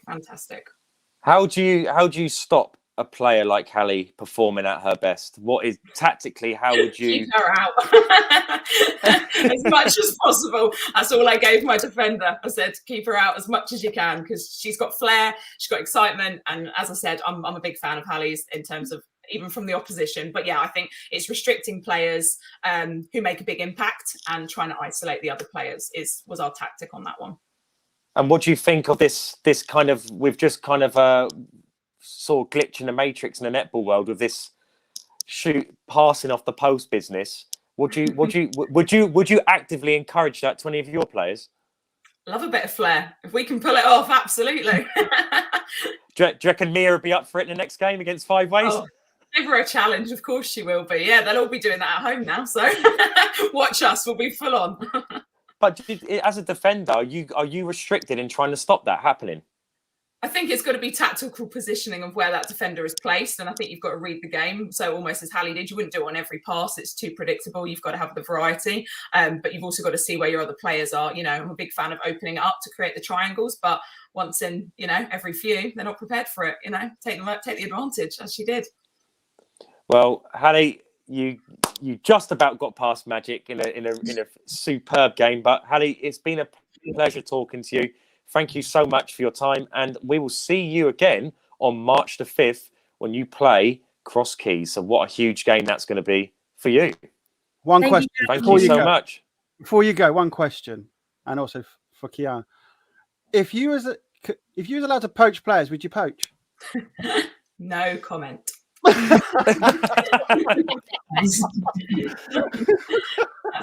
my answer there. No comment. And also, I highly respect Alison and her AP Saints setup. So she's a brilliant coach. No, but do you know, if you pay for players, I mean, Hallie, I think it'd be very expensive to purchase. No, Martin. So, well, Martin, you've just come up with a great idea for next season. Have a kind of do you know the footballers when at the start of the season they pick their best players in like a. What do you call that? You're going to stir some rivalry up, Richard, here. Don't do this to us. No, yeah, we could do like ratings after every single week, and people pick their best 7 and the best team at the end of the season based on points. What do you call that? The dream team. Yeah, dream team. You get like fantasy net. That is. Hang on, does this mean you're going to ask me to code more stuff? Yeah. But Hallie, thank you so much, and we'll see you again on March the 5th. Thank you for having me. Bye. Thank you, Hallie. See you later. Okay, let me introduce our next guest, Kiana from Magic, head coach of Magic Netball Club.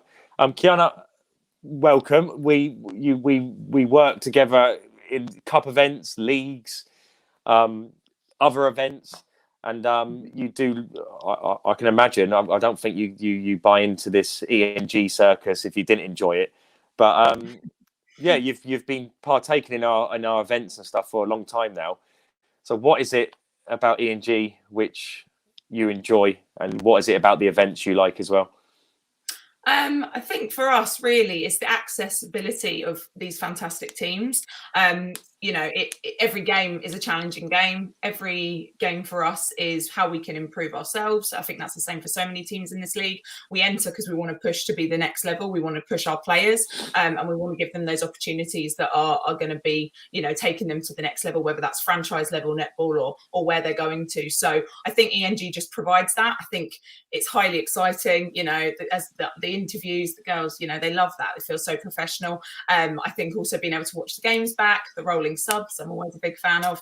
And there's different elements to a normal netball match that these leagues offer. And I think, from my club, but I think probably on behalf of loads of coaches, you can see the improvement in your players by accessing these top level teams, really. Yeah, and that's the most important thing. The league was, when I first got into netball, I saw a massive flaw. For me, I want to provide the best possible events, but they also got to be competitive. What I don't want to see when I put events and leagues on, if the same teams win them over and over again, then that's up to the other teams to stop that happening. But for me, it's about creating an environment where we can bridge the gap between the best and the rest. And for me, it's not a technical thing that we have to work on. It's more of a mental thing. So providing a high intense environment, and you have the build up to games, you're going to get a nice big build up for the 5 ways one. Don't you worry about that. So you've got the big build-ups, you've got the marketing with the posters and the interviews and the live stream. I think it just adds a different element to when they play the game. So they've not only got to manage the games on a technical level, they've got to manage it on a mental level. And I think the best teams seem to do that a lot better than the teams that we claim are not as good. But as we've seen with your team this season, I think it was what game was it afters where you were just livid with them after? My girls are watching; they don't know. Do you know what? I think the reality is there's been a few games like that for us, and it's belief in what they can do. They're a talented group of athletes, using these opportunities to their best advantage and putting their best foot forward. So I think, there's been times that have been frustrating for us, but how we've come out this year in this league is so much stronger than how we took last season. And Hallie mentioned earlier, I've got my same players, but they are in some different positions, which has just really opened a few different things up for us. And I think, it's this league offers those opportunities and those chances for the girls to reflect and go, okay, that wasn't good enough, and how are we going to put our best foot forward on that next set of games? And they've got the time to reflect and the time to build, and they know that how tight it is. Every game counts, every game matters, and just build on that improvement is my main thing in this league. Because there was a particular game I thought where we were saying, look, girls, you've got the talent, you've got the ability. I remember now. Yeah, Ireland, first game. It was just one of those performances that you thought, girls, come on, like you have to bring not only your talent to the court, you have to bring that mental, that character, that winning mentality. And what I think you've benefited from this season is having 2 games in one day. Oh, absolutely. Because it seems like if you do have a poor first game, you always seem to bounce back in the second one. Yeah. And I think that's really built into, like, kind of for us individually, as a club, like that AP Saints game this weekend was like a yes moment for me, because we've been looking at building that first game up stronger, and that we did this time. So I'm really happy with that in terms of the player progression. And I think, as we keep saying, these girls are still young, but actually to push them on the mental side of things and to push them on the capability side of things is exactly what they need to push in this netball world and to progress as athletes. And that's what they get on this. Well, and again, the philosophy of the ENG actually means, a lot of people don't know, it's earned, not given. People keep thinking it's England. It's not England, everyone. And I never created that. It was a T-shirt I created years ago for a club I run called Earned Not Given. So it's getting the kids to understand, if you want to compete with the best, or if you want the success other teams are having, you want the medal, you want the trophy, you want the limelight, you're going to have to work for it.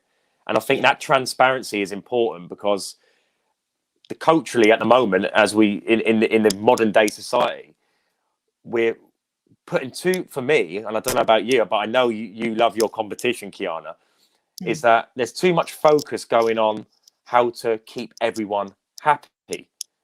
But the more you do, I find, like anything in life, the more you try and keep everyone happy, the more problems you get. If you just create a very transparent environment where there's a realism behind what's happening, and getting kids to understand in the process, you create less problems. Totally. I think at the end of the day, what I know I say, and a lot of coaches obviously will be the same, you know, I think it's those honest relationships with the girls. There's no point playing a game where it's gone wrong and saying that was brilliant, that was great. Actually, the respect from your athletes comes from being honest in those situations. And when it's not good enough, my athletes know it's not good enough. And when they know I'm saying, yes, that was brilliant, whether it's a win or a loss, they know that that's actually gratitude of what they've done. So I think that relationship with your players is the most crucial thing. To then put them in an environment like this, I think you only can do if you have got those honest relationships. And I think that if that's set up, then they will absolutely thrive from it. But just the exposure, just getting the girls playing, like all the girls in this league, you know, that is such quality exposure for them, and that's the whole point. And what we need in netball is just playing. So I think that's what we need. And yeah, that's a good point what you made. No one appreciates being patronised. So if your team doesn't do well, especially that Ryland game, you know, they ain't going to appreciate you going there and telling them the grass is green when it's not. No. And I think, you know, I'm known as I know you've got this as a talking point, but I'm known as a loud coach. But the reality is I'm talking to my team the whole time. And at the minute, they're 12 and 13 years old. They need that on the sideline. By the time they get to franchise, they don't need me shouting the whole time. But right now, it's that honest relationship. So if you hear me say, that was a dodgy pass, but then you'll hear me a couple of minutes later saying, fantastic work on that angle. Or do you know what? It's honest and it's impactful. And my players, you know, say to me, I'd hate it if you were quiet. Like, what would we be doing? You know, your coach is there to coach you. That's the job. Yeah. So that's what I think they need, the honesty. And then when it's successful, they have that real feeling of achievement, which is what I want for my players. I mean, if it's football, they'd be shouting from the sidelines. So why can't you? It's just different, isn't it? Each coach their own. Each coach their own. I love it. Yeah, that's each. No, I agree with you. And Martin, we know we're there. To me, I love like Alice, like coaches like Alison, yourself. I'm about to say Hayley from Paul, but she's quite calm and collected until things go a little bit wrong. Then the you know, the stares and the violence comes out. Not violent. But for me, it's they said styles make, like in boxing world, styles make fights. Every coach has their own style. Now, for me, this, you know, they had a few issues at the weekend with, why does Kiana have to constantly shout instructions to her team? And I would say, well, it's not negative. It's aimed at her team, and that's how she coaches the games. And the kids are obviously thriving, and they're benefiting from that. So there's no difference to a super. Sometimes I'm looking at a coach when the chips are down in the game, and they're sitting there saying nothing, and I'm thinking, this is where you need to step up, type of thing. Now, that might not be their style. And for me, I don't understand it. So I'm sitting there thinking, come on, you need to get up. You need to sort this mess out.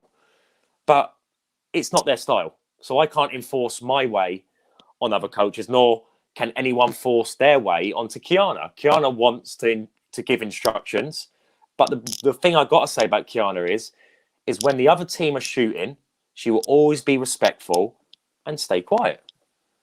So I think you've just, for me, it's that each coach has their own style and each coach knows their own players. And that's the bottom line of it. And that's respect to every coach out there. Like, I know my players, and often at the start of a season, I'll talk to them. What do you like? You know, how does that work for you? And generally the players, because we are a performance-based club, the players want to have that feedback instantly so that they can be reacting to that in the moment. They can keep their place on that court, and they can keep thriving. So that personally works for us. As I said, other teams it may not. But I'm out there with my team. I'm the coach. It's my team. And if they lose, I hurt, and vice versa. So, I take responsibility for those girls. And as I said, whilst they're younger and they're developing, I feel that there's a time and a place for it.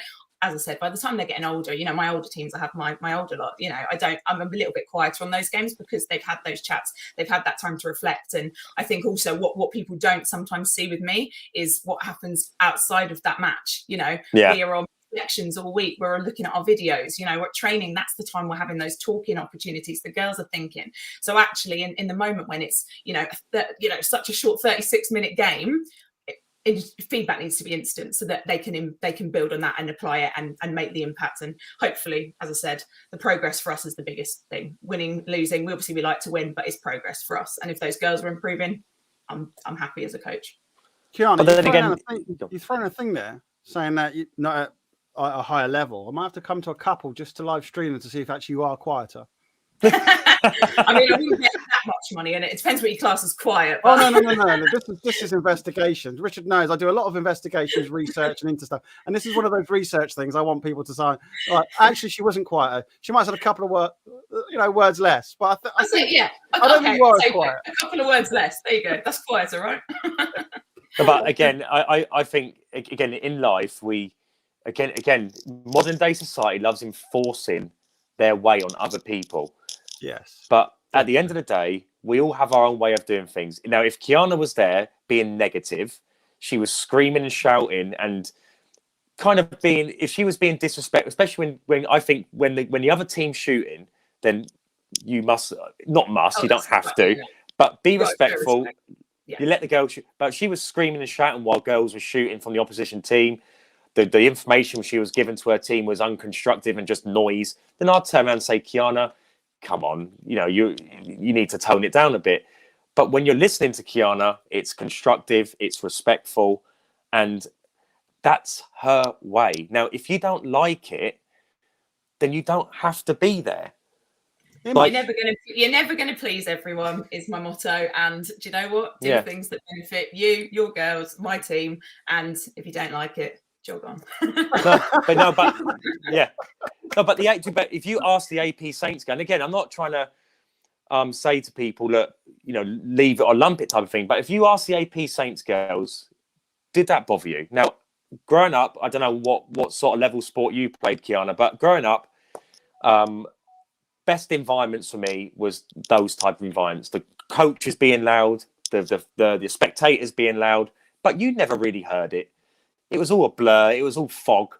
Because when you're in the zone and you're working towards a common goal, your professionalism and your will to win, that shouldn't even play a part in what's going on. If anything, that should help your that should help your performance levels. And I think for me, it's a non-discussion when you talk about should coaches be loud. If it's done in the right way, then who's there to say how you should act? A coach can coach any way they want, and if the kids are happy and the parents are happy, then it doesn't matter. It really doesn't matter. Very small thing in a very big world. Put it that way. 100%. Right, big round 4 coming up. Kiana, if you'd won that AP Saints game, you would have had one foot into the grand finals. Even though it was a great performance, if I would. As a competitor, me and my team have been thinking about it for a good few days now, but it would have given us a great advantage. Agreed. So you've got Eagles next, and you've got 5 ways. Now, 5 ways you haven't. From what I know and what you think the girls told me, you have never beaten before at this under 13s level, or this particular team going up through the age groups. What makes you think you can kind of stop them winning again? Yeah, well, I think, the rivalry between us and 5 Ways, we're local rivals. We're both from Sussex. And, in all age groups, we have great competitions, win, lose, etc., etc. It's great. It's bringing up the sport in our area, which is fantastic. I think at this particular age group, I would say we've got the bulk of hugely talented players coming from out of Sussex. So therefore, naturally, that local rivalry does play an impact. On my girls, I literally just think it's been first game. We've only played them twice properly in big competitive games. And first. What's the scores? What's the scores been like? It's Kiana, always in those been games? like 1, 2, 3 goal. It's close. It's close every time. For my guys, I think we've first 5 times we played them, it's been like we've been too focused, they're friends, you know, there's things like that in the squad. So I think for us, we've just now started to take a kind of new stance over the past month of, you know, this is on us, we're focusing on us, and actually that's the most important thing to do. Now, don't get me wrong, this is going to be a great game, and actually both Danielle and I, you know, as coaches have both just said we just want the girls to play their best netball and, you know, leave everything else off and just play a good game. And I know we both want, you know, the same for our players. So I think for us, it's a mental battle. We've got to get that out of the way. We've got to maintain focus on what we're doing, because at the minute we're on progression, and we've just got to take that moment to apply it. But it's going to be a big game. That's for definite. How much, because your experience now, the difference between when you normally play them to now is that you're playing inside the ENG type of world, which is all hype, all drama, plenty of spectators, live stream. You know, it's set up to intensify that game to the max. Now, because your girls have been playing this league a bit longer than 5 ways, do you think that is a positive thing because your girls have more experience competing in this environment? Yeah, I do. I think, you know, I can just see the chat coming through. I think, I think we've learned a lot being in this league, and I hope that the time is now where we are going to be taking this big win at the right moment, and, you know, 3rd time lucky, and it's our time to go on it. But as I do keep saying, and I have to keep reminding the girls, there is going to be so many more matches, and if this isn't the one, then that's okay. That's this time. They've got years to build. But don't get me wrong, I want this game. The girls want this game. We want them to win. Well, it's probably set up to play them at the right moment. You couldn't have picked probably a better moment to play 5 ways, because you've got 5 ways and then you've got Eagles. Now, yeah. If we want to talk about progress, the progress this team have made from last season is just incredible. I think they must starve the kids for a week to make sure they get the performance level. But they're seriously, Martin, they've just gone from one extreme to the other. They were good last season, but this season it's just incredible. So, Kiana, what do you hope and expect to achieve from that game of Eagles? Is that a game realistically you feel you can win? Or is it just working out, if we do lose, what sort of points we lose by? I think for us, every game you're only as good as your last game. They've been playing very well. Eagles, I will always give them credit, a fantastic side. But actually, do you know what? Any game's any game. And actually, we just need to come out confident. We need to come out strong. And for us, it's like we haven't played them since last summer. It's been quite a while, but we've actually got them in our regional league as well. So I don't know when we're playing them before. I think it's just after, but I was going to say that might be good experience for us to go into this game. But They're good, they're strong, and for us it's just let's play our hardest. Let's see where we can get to, and again, just enjoying it, like just having a good time out there. That's the most important thing. How do you stop that fearsome combination at the top of the court between Freya, and I'm terrible with names, so please, if they're watching, please forgive me. But Freya and her counterpart, that is that's a crazy combination, the goal shoot and the goal attack. So how do you approach tactically? Because you know them two are going to be up there. How do you coach your kids to kind of stop the success rate they feel they're going to have on that game?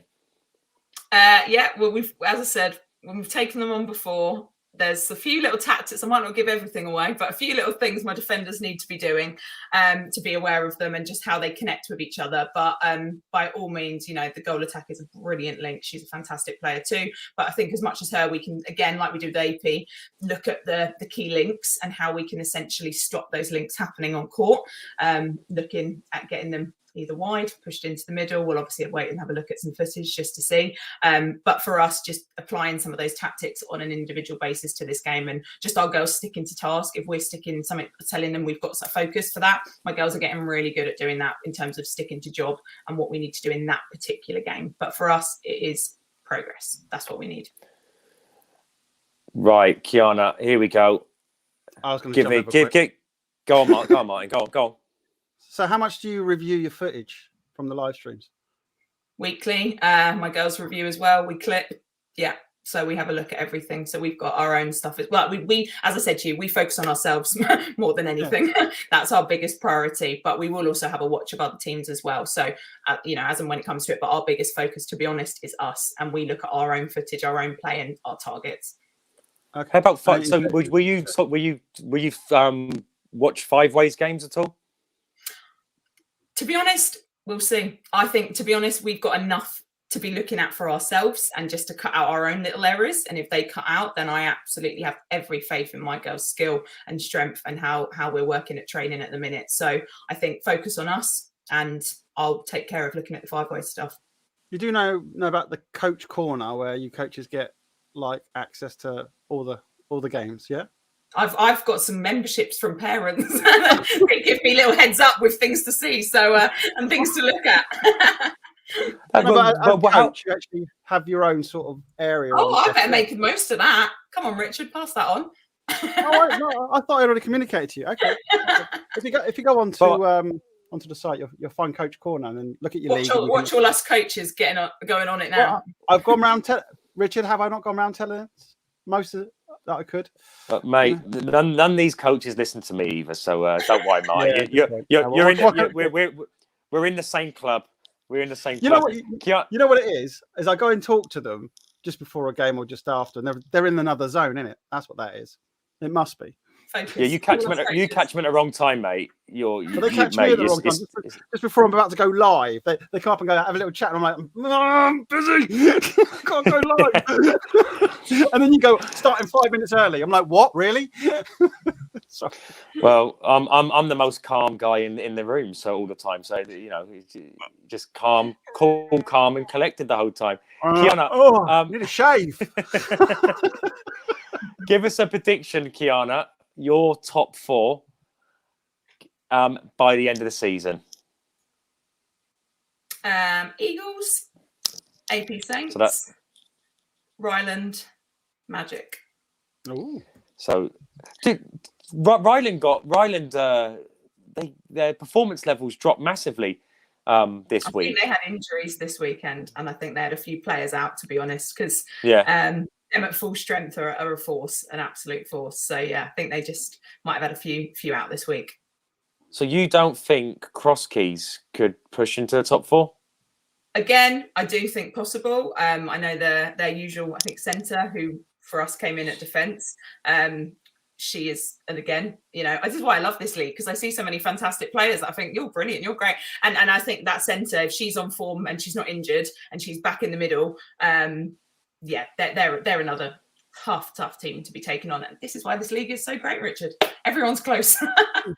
Yeah, well, it's going to be one of the questions tonight was will Eagles win the title? So we've had Hallie say yes, Kiana say yes. So in the what could happen world, basically Eagles have won the title. Then Kiana said AP Saints second, Ryland third, and she's tipped her team to sneak into fourth. Do you know what fourth would give you in the national finals, Kiana? Are you aware of what beasts? Do you know what?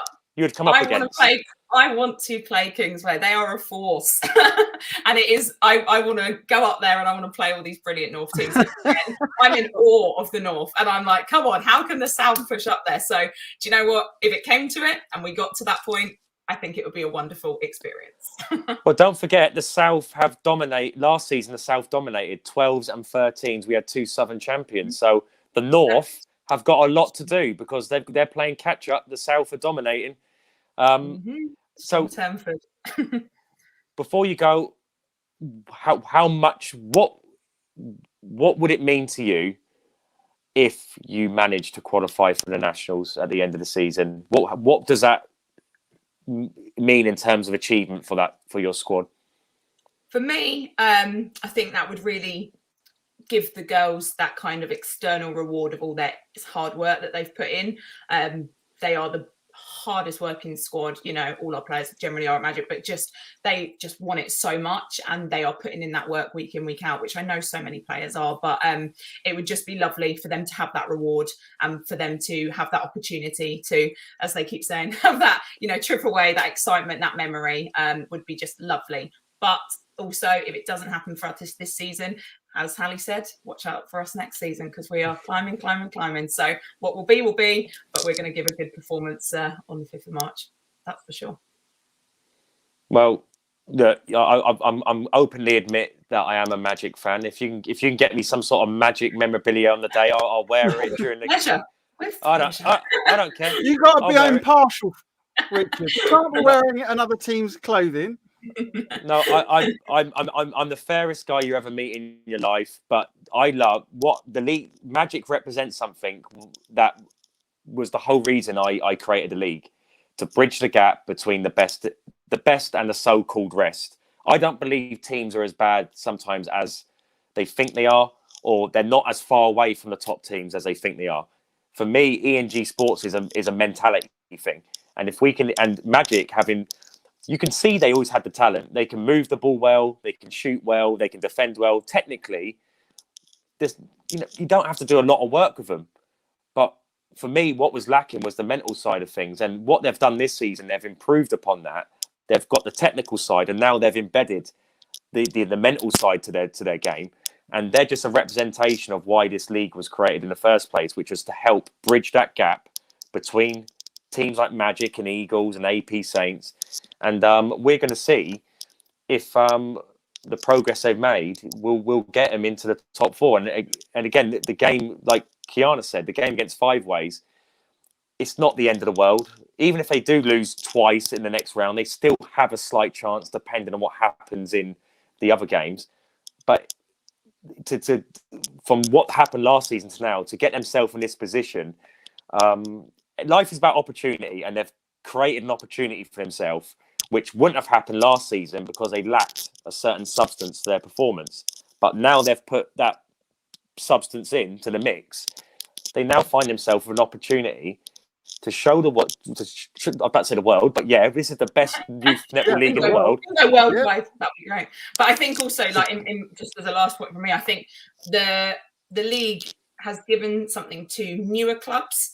Obviously, we're not even 4 years old just yet, and there's loads of clubs that I know across the whole of England, and who are working as smaller clubs who want to bridge that gap and get players in performance. And I speak to so many coaches about it, and I think sometimes you have to work so much to get reputation in leagues and things like that. But I think actually ENG has just given us that chance to go, right, we're here, we really want to work hard and we want to do this, as do our players, and the league's just given us a chance to do that. And as young clubs that are growing and getting there, then it gives us that opportunity. So give you a massive, Richard, but I would just say I think that other clubs may be looking at this and at some point maybe next year might look to try and push to enter, because actually for people who want to push performance netball for young girls, this is a great opportunity for them.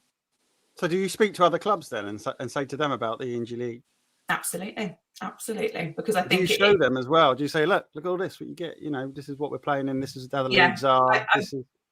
I have quite a few conversations with, again, loads of great coaches that are trying to do, what we're trying to do at Magic is just give girls access to, performance sport where they thrive in it. And there's got to be leagues like this where you can access a range of teams, not just locally, but from across the way. And this is what we need more of to do. So as I joked with you, Richard, the under 15s, the under 17s, come on. Well, under 15s is 100% happening next season. So that's all sorted for next season. But Kiana, it's been a pleasure having you on. Thank you so much for your time. The build up to March the 5th is going to be incredible for your girls. So get prepared, get ready, and we're going to find out on March the 5th if they've got what it takes to push for the top 4. So thank you so much, Kiana. Thank you very much for having me, guys. Thanks. Bye-bye. Bye. There you go, bud. There you go. Some good conversations there. So that was Hallie and Kiana. Hallie from AP Saints. She's also sponsored by us as a company because of her talent. So there you go. And another great aspect to this business is that we help put girls on a pedestal, and give them a sense of limelight that the professional players get. So, Hallie's done superb, and I think they more, do. wouldn't you? Yeah, to be honest, they Yeah. get 10 You times think how more. many? You think of how many hours playing they've had compared to professional, like Vitality League and all that lot. They've been on that hours, mate, throughout the world. I know. And Kiana, there, she again. This league is fantastic for clubs who want to build a reputation within the netball scene, because within ENG, that is what we're about. We're about celebrating success. We're all about celebrating progress. And they're reaping the benefits. But like I said, they've got a massive round 4 coming up, and they have to be ready. If this is what it's all about. If they're not ready, when you play on these platforms, it's going to be shown.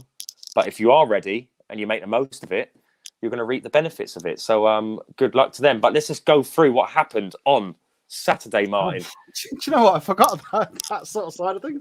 Yeah, mate. Yeah, please. Yeah, I mean, broken equipment, smash. You know what I mean?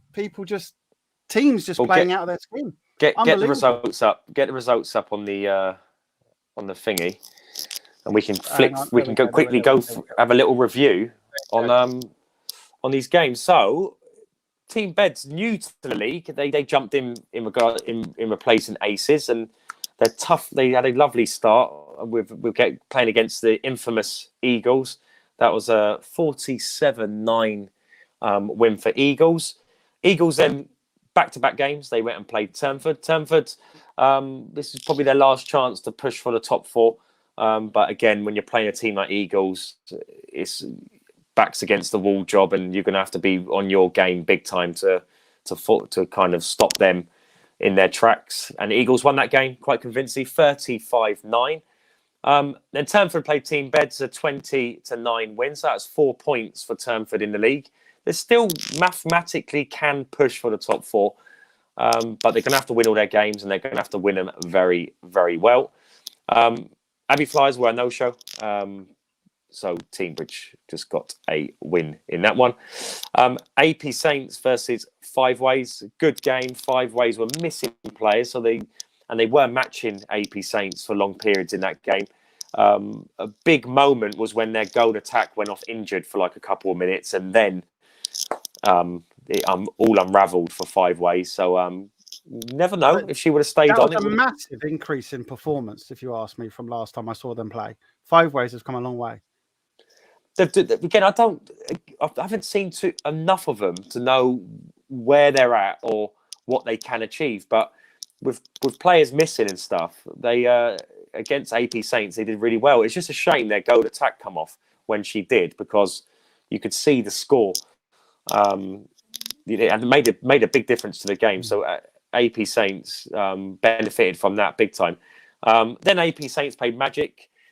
It's a wicked game, really good game, competitive. We had an issue with noise and stuff like that, but it was, the atmosphere was great. Everything about it was amazing. The skin on the court, the drama in regards to the score, it was just perfect. And if even though you're watching 13-year-olds, it's like you're watching a professional game. It's just as exciting. It's just the environment leans itself to that excitement. So AP Saints just got the win in the last quarter. Magic were winning, but again, it's that mentality thing of kind of staying focused and disciplined all the way to the last second.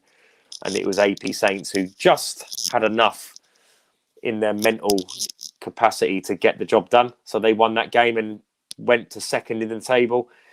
Then Ryland, who were unbeaten, a very uncharacteristic performance against Five Ways. This was do or die for Five Ways this game, because Five Ways they had to win it to stay in the hunt for the top 4, and they did. Well done. Yeah, and it was just very uncharacteristic from Ryland. Even again, they had injuries and stuff. Especially Ruby who's a centre court player, had a broken fingers and stuff. So, but again, this is life. This is sport. You got to adapt to the environment where your players are injured. And Five Ways got the win, and they kept themselves in the hunt for the top 4. Then Magic took on Cross Keys, and a bit like AP Saints against Five Ways, they definitely benefited from Cross Keys having a few players injured. And one of their star players out of position. And they wouldn't have definitely complained when they saw the centre, who normally plays centre, playing in goalkeeper. And they benefited from that. And they won the game. And they've put themselves in a great position to qualify for the Nationals. And they sit in 4th place. But a bit like Five Ways, Cross Keys were then put under a lot of pressure in the second game to beat Ryland. And Ryland were under pressure because they lost their first game. And it was a very back and forth game, and it's one of those games where it felt like it was going longer than it actually was, because even the Cross Keys coach walked off after the 3rd quarter thinking the game had ended. Oh, They were. I forgot about that. Yeah, got so much. They were ready to do the. That's right. Yeah, You are the best, and the little ceremonial netball thing. And I said, no, you've got another quarter to go, and they went and won the game. And, but it was such an action-packed game, though, wasn't it? End to end. So it was a battle between who could take control, and at times Ryder looked like they were taking control. At times it was Cross Keys, but then when you get to the 4th quarter and it's drawing, it doesn't. It stops becoming about skill and starts becoming about bravery, and just the ability to kind of stand up and be counted for. And Cross Keys did that. They stood up and they said, you know what, we're winning this game today, not you, Ryland.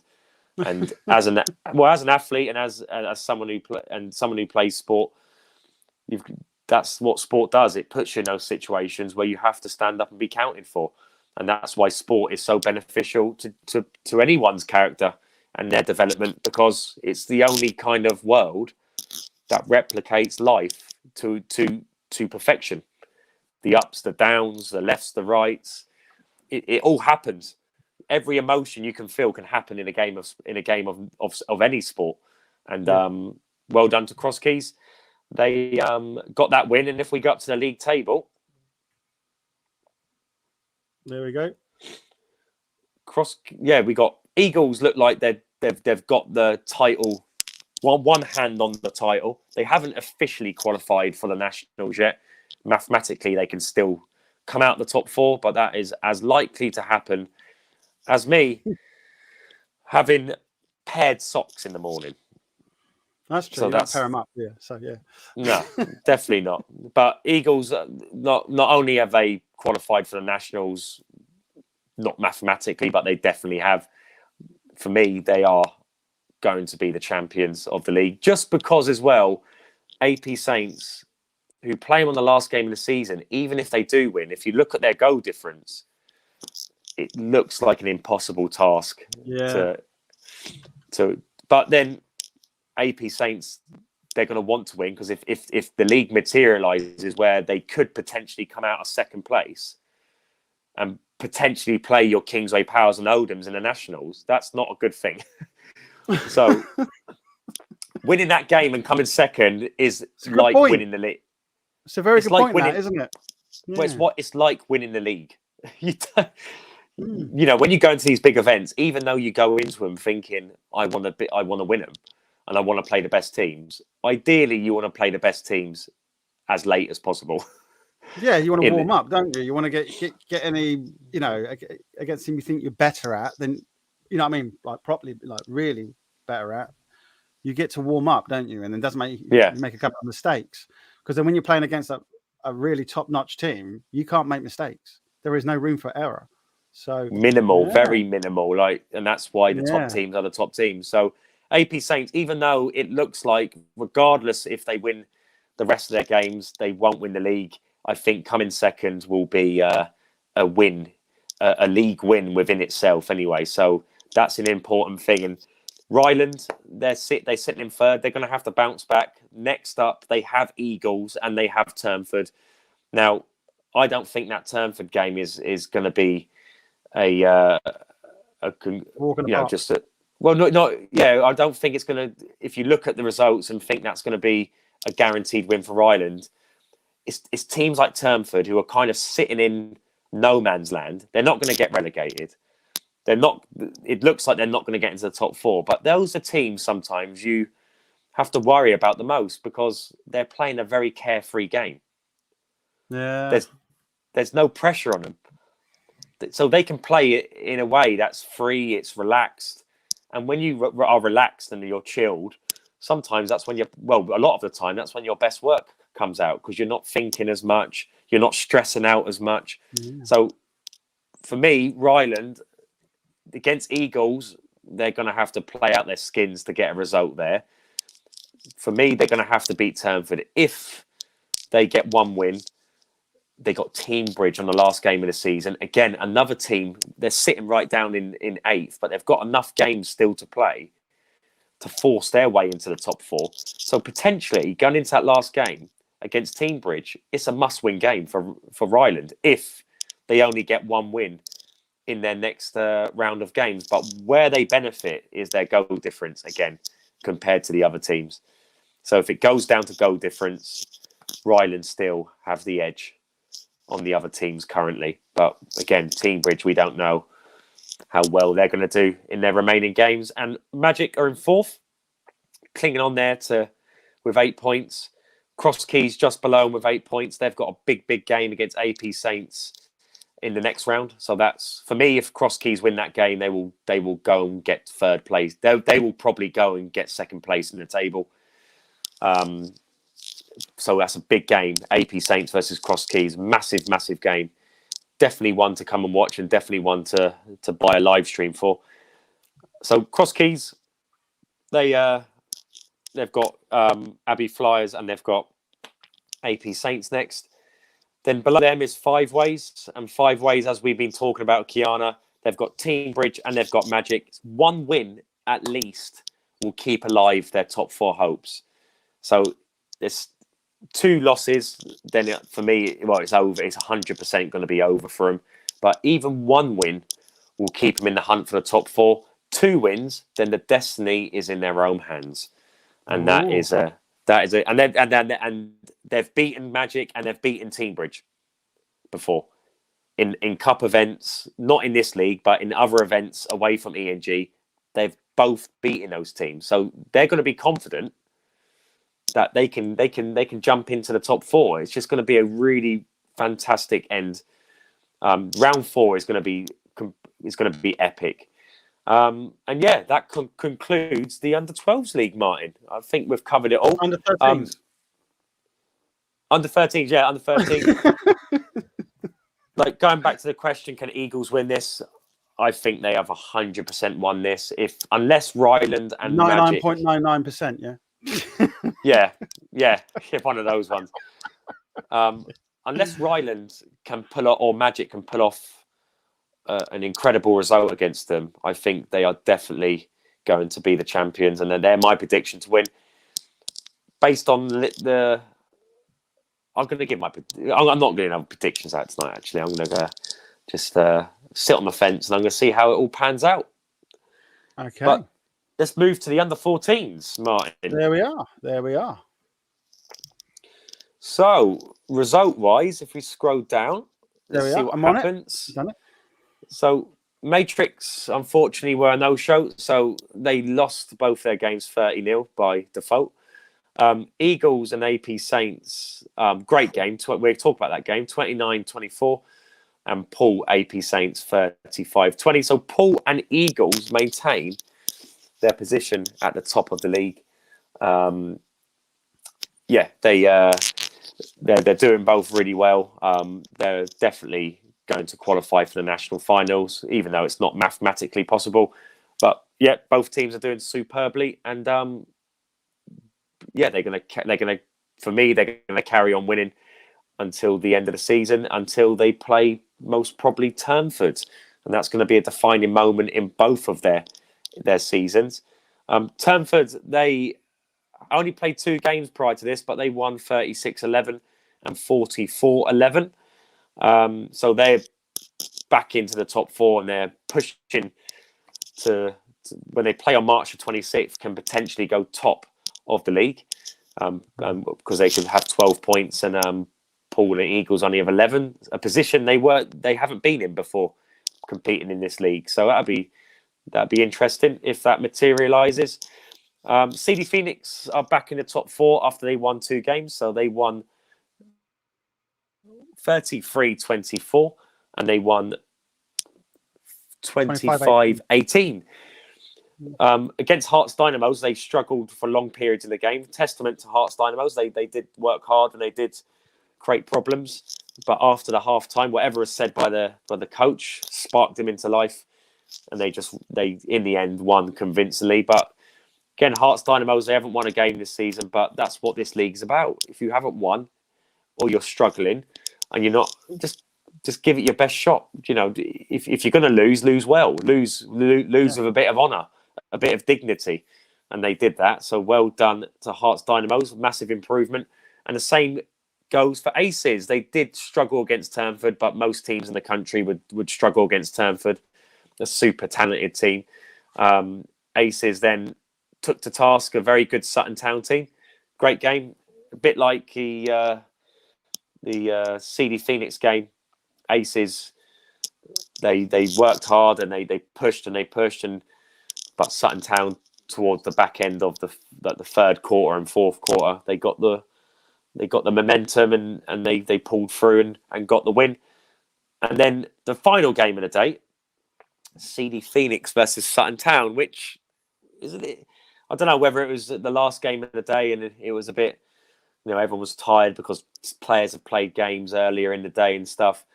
But a feisty game, very feisty game. It was one of those games that I remember when I was playing football as a young lad, and it kind of goes the way of not focusing on netball and focusing on trying to get the upper hand on your opponent on court in a more physical way.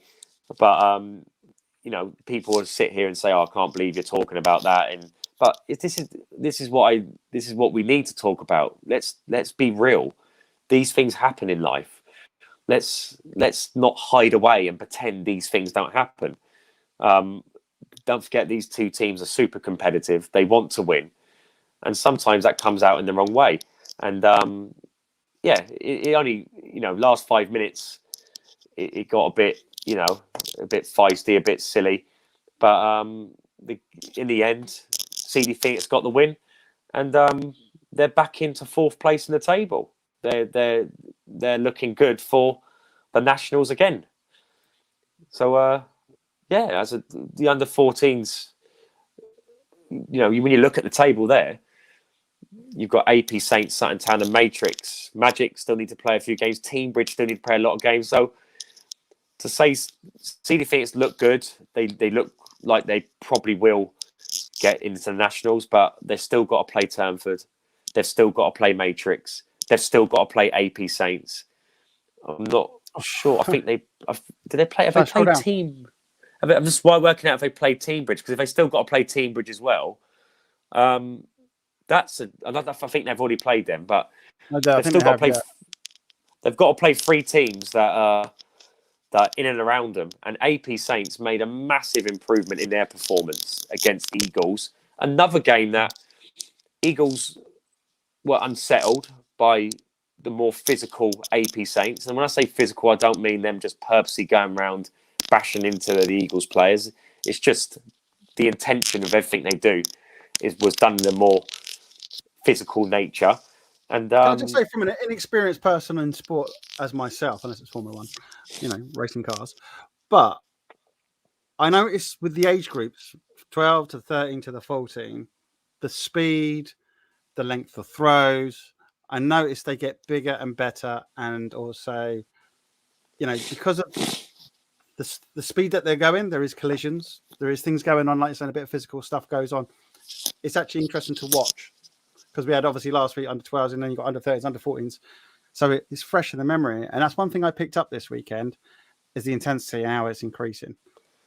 Well, you think about it, Martin. Like, netball is a close quartered game. Like, you're in your opponent. Like, and because you're restricted on where you can go in the court, you're literally against the same person throughout the whole game. Now, Yes.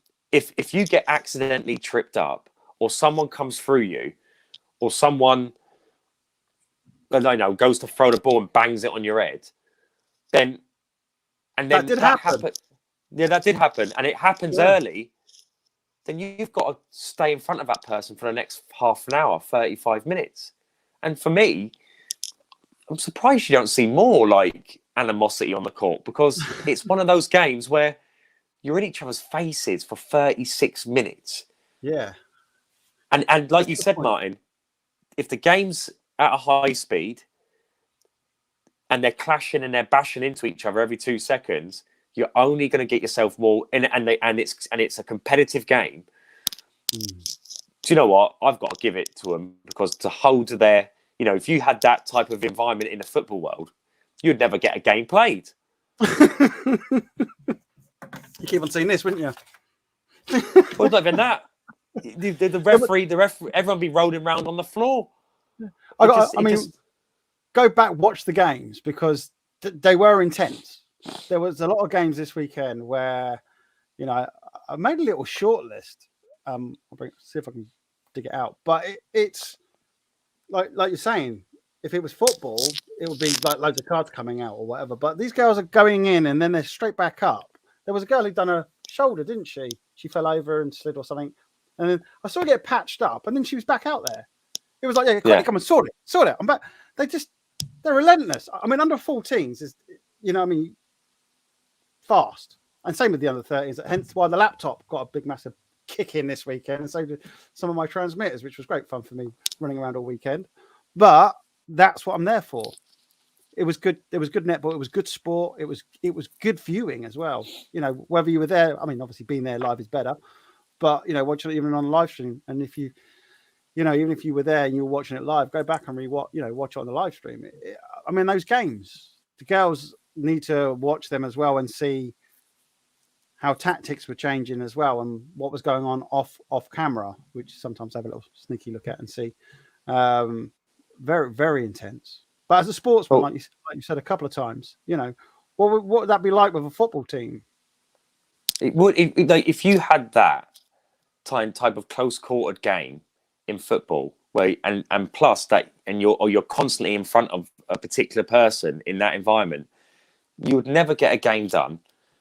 It would just be anarchy. Yeah. But because football's a lot more spaced out, like when I played football, where you would get most of your silliness is in five-a-side games. Because again, it's close-quartered. Like, especially when you go down to the girls' soccer centres, they board it all off, so you're in a little cage.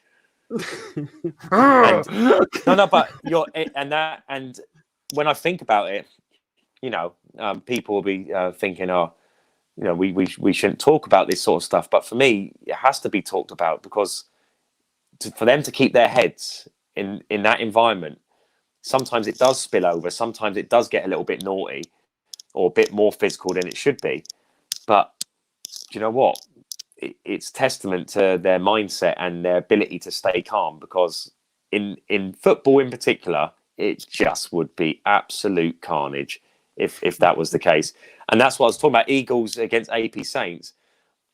Eagles players sometimes felt that they were, AP Saints players were being a bit too physical. And that kind of that really disrupted the Eagles players. Some of them weren't happy whatsoever. Right. And I think I was speaking to their coach, and he just said, look, for me, they were getting frustrated about the umpires sometimes not calling certain things. And like you said, when it's played at such speed, it's sometimes hard to think, right, was that a fair challenge, or was it done with a bit of malice to it? Yeah. But then me and the Eagles coach were talking, and we just said, look, when you're playing, the referee's not always going to protect you. You're not always going to get the calls. So you've got to take matters into your own hands. And I don't mean start, doing this, that, and the other back, but you've got to start handling yourself and thinking to yourself, right, what can I do to stop whatever's happening is happening? How can I take control of this situation? Because because if you're looking for the umpire to save you, then you might be waiting for a long time. It depends on the umpire. You might be waiting for a long time. So instead of waiting for someone to come and save you, start taking control back of your environment. And AP Saints really got underneath Eagles' skin. Eagles got the win in the end, but I think some of the players in that team, it was a bit of a lesson in just saying, look, what you believe the decisions you believe you should be getting. Stop thinking that it's a given. Start thinking, right, these ain't going for me. How can I help myself on the court without looking at the coach, without looking at the umpire? How can I manage that situation and kind of sort it out?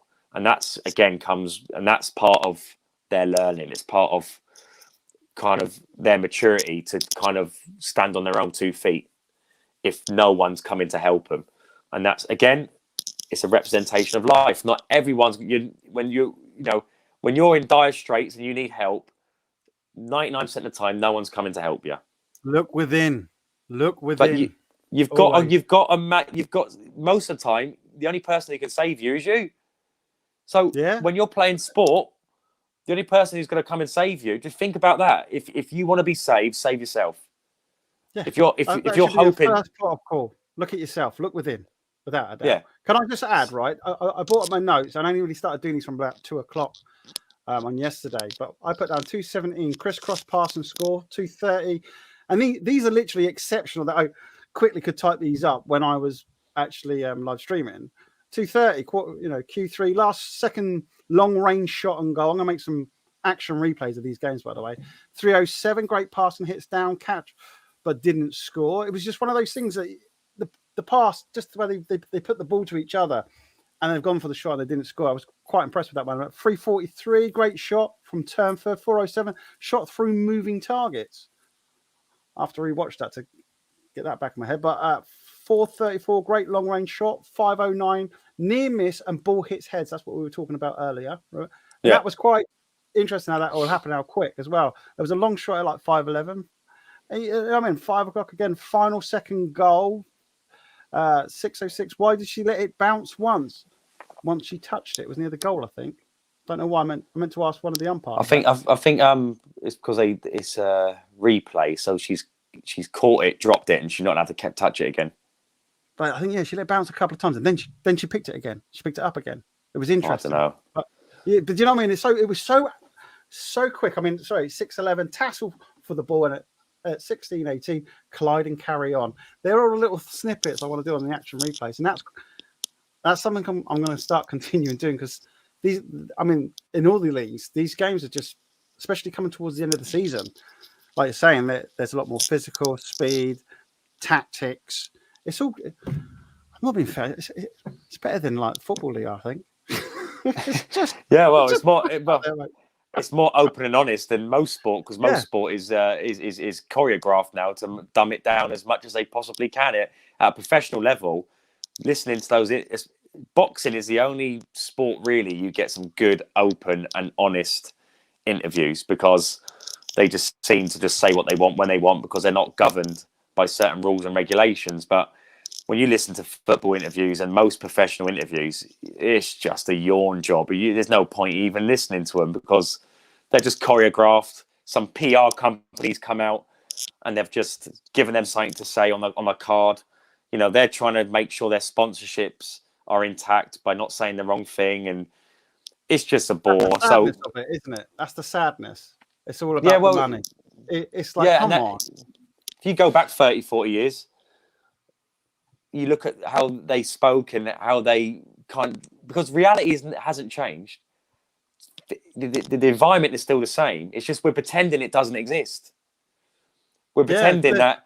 Hang on, let me stick my head in the ground, and everything's just normal. It's not, is it? No, but that's what I'm saying. It's when we talk about competition, people say, they have many opinions on it, but it is what it is. Not everyone wants to be the best. Everyone wants to achieve. Unfortunately, not everyone can be the best. Not everyone can win. But again, it's finding your level, and it's working within that level to be as successful as you possibly can. And again, dumbing down experience, especially in sport, because we don't dumb down education experience. No, we intensify. That's a bit of an open book, mate. That's a bit of an open book. No, but in a sense that don't you start me on that one. put pressure on children to learn certain things at a certain age.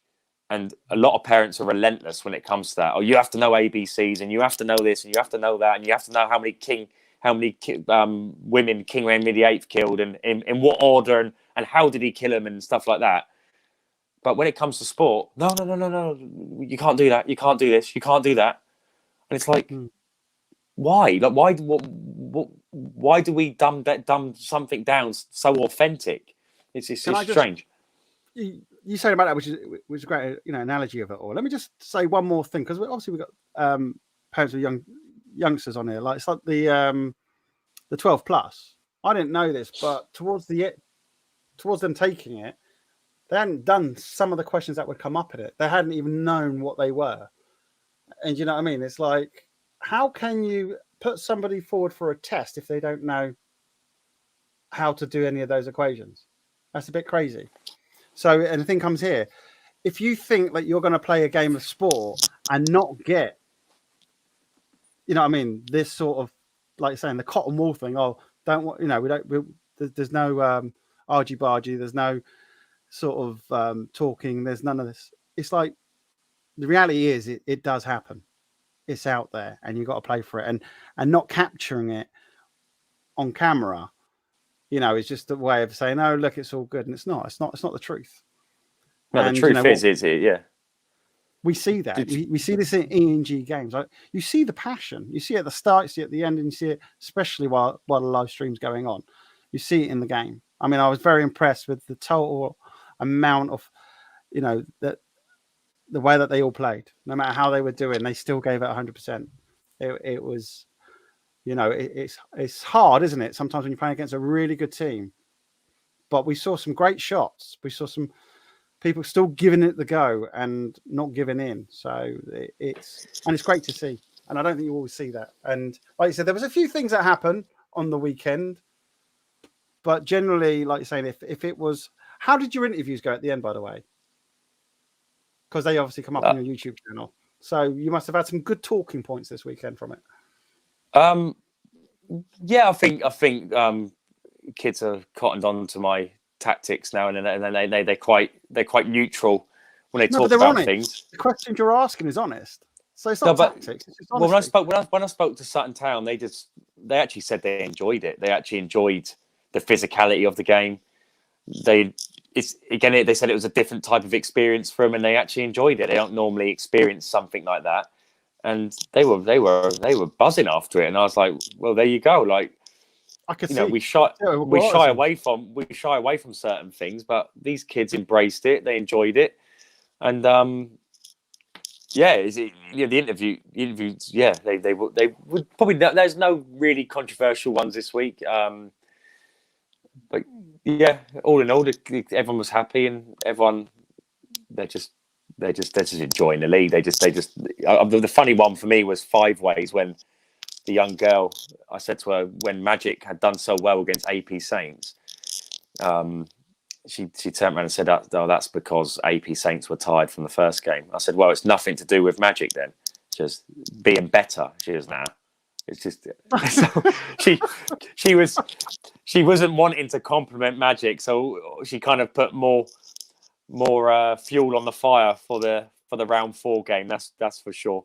But if we go back to like the under 14s, like Paul versus AP Saints, Paul had a lot of injuries, and for me, it was a bit of a banana skin game because AP Saints, you always know what you're getting from them. They're always going to turn up and be ready for the battle, and even with a depleted team, the class of that club is just, or that particular team is incredible.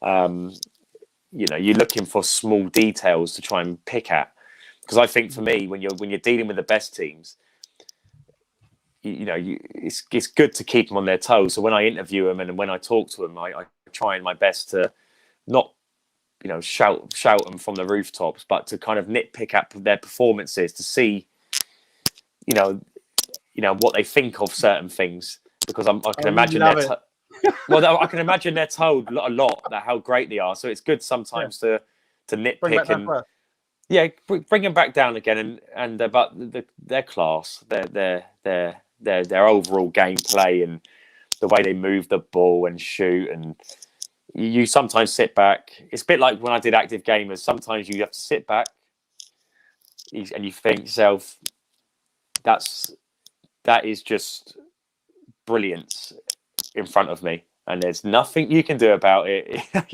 You can try many different things. But do you remember when Callum, he won a trip to New York? He won a trip to, well, it's New York. Then he went to Canada, and then he went to Madrid. So he won a New York trip. He did all right out of Canada, that. yeah.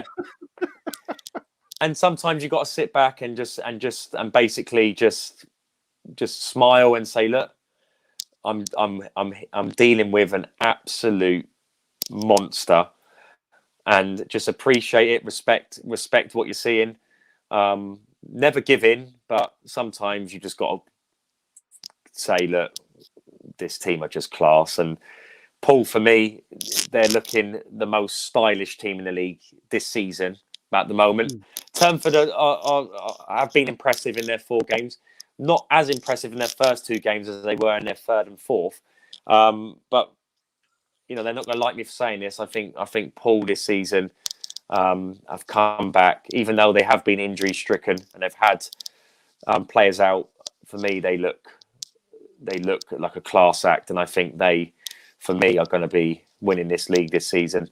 I think Turnford will come 2nd. I think Eagles will come 3rd. I think, and 4th place, I'm going to say CD Phoenix. I really hope the teams below them push hard though, and not make it as predictable as it potentially can be.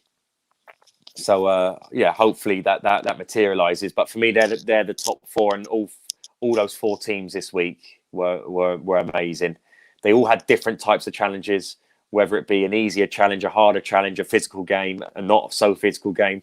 But they all come through that challenge, and they're looking good. All 4 of those teams are looking good for the top 4. But Sutton Town and who does City Phoenix have? They have AP Saints, right? Okay, that's going to be an interesting one. They've got Turnford, Matrix, and AP Saints. So 3 out of their last 4 games, they're not good enough to turn around and say we're going to definitely win those games, especially with. So they've got to be careful. They've got to get at least 2 wins out of those next 3 games to guarantee their passage into the Nationals. And it's up to AP Saints, Sutton Town, and Matrix to. They've got 4 games. 4 games, yeah. But I'm saying their next 3 games, they're going to have to win at least 2 of them to guarantee a top 4 place. But yeah, it's getting tense, mate. Getting tense. It's looking good, and hopefully people see the work we're doing, because I'm hoping that the girls look back on their netball careers, whether they make top level netball or not, and think, right, what did I achieve, or what did I do within sport growing up? Right, I did that league. It was amazing. Do you remember when we did that interview? Do you remember we were live streamed? Do you remember going head to head in the top 4 battle or the league battle? And when I look back on my life, I always look back at all the stuff I did and think, oh, do you remember we did that? Do you remember you did that? And I think the winners in life are the ones with the best stories. Yeah. And if you can write a really good book as you travel through this kind of this experience, and you think back to your netball day. Oh, so when they get older, mum, dad, or mum, give us a story about netball. Oh, do you remember when? Oh yeah, sit down, kids. I played in this game, and by the way, we can watch it. It was 20 years ago, but FBL Broadcasting, I think that's what they were called. They were, yes, look. But this is what we talked about before, about building legends, isn't it? It's about legacy, that you can actually, when they have kids, that they can show their kids, look, this is how I performed. Or like, for instance, if they become professional, you can actually follow their progress and see how they've done themselves. Yeah. And I've had a few parents speak to me regarding can we get some footage so that we can use it for their GCSEs? I'm like, yeah, just little orange box in the bottom right hand corner from FBLstreamslive.com. Put it in there. and we can put, let us know what games you want, and then we can section it all out for you, for presentations to the GCSE board or whatever. And they were like, brilliant. You know what I mean? There are so many things that they have now. Like, you would have loved it if you could actually show some of the games that you played in. I mean, obviously your international games, you've got what was it, on BBC, Channel 4? No. I think one of them was on some Irish channel, but I was not. RTL? I don't know. I played. Yeah. Was it within the games? No, I don't think. I don't know if even if they were, any of them were put on TV. I played first team football once, so maybe that might have gone out somewhere. But to play week in, week out in an environment where they're televised, it just adds to the experience. But I think we've kind of tackled all our review tonight. Thank you if you tuned into the cup draw. If you stayed up to watch the live stream, then even better. Well, if you're here with us till 9:45, thank you very much for engaging in what we're saying. I'll be putting up all the top things that were said over the next couple of days, but we're just looking for this in February. Now we're massively attacking the Northern League, so they're going to shape up nicely going into March, and we've got our under 16s event coming up, which is going back to what made us who we are today. So that's going to be a good event. 10-minute games, do or die. Every game's a do or die moment, which is great. We've got workshops in February, so hopefully, if you're available, you can get down to the workshops and enjoy more competition and enjoy the experience of winning awards and stuff like that. But yeah, it's all happening, and just keep engaging, keep following us on social media, and keep enjoying the journey. That's all I can say. Yeah. And don't forget to follow FBL on Twitter, even though I think we've been kicked off of Facebook for some bizarre unknown reason. But yeah, follow us on Twitter for the updates of the games when they're coming out, especially if there's a time change, which does happen sometimes, working things out. Keep an eye on Twitter, FBL Broadcasting as well. There we go. So thanks for watching. Richard, any last second words, whatever? No, just we're next up. We're in Manchester on February the 12th. Where we have the under-13s Northern Conference. Everything to play for. Huge games. We can't wait. Bye for now, people. Thanks. Don't forget, write in the comments. Don't forget to give us a like, subscribe, and we'll see you soon.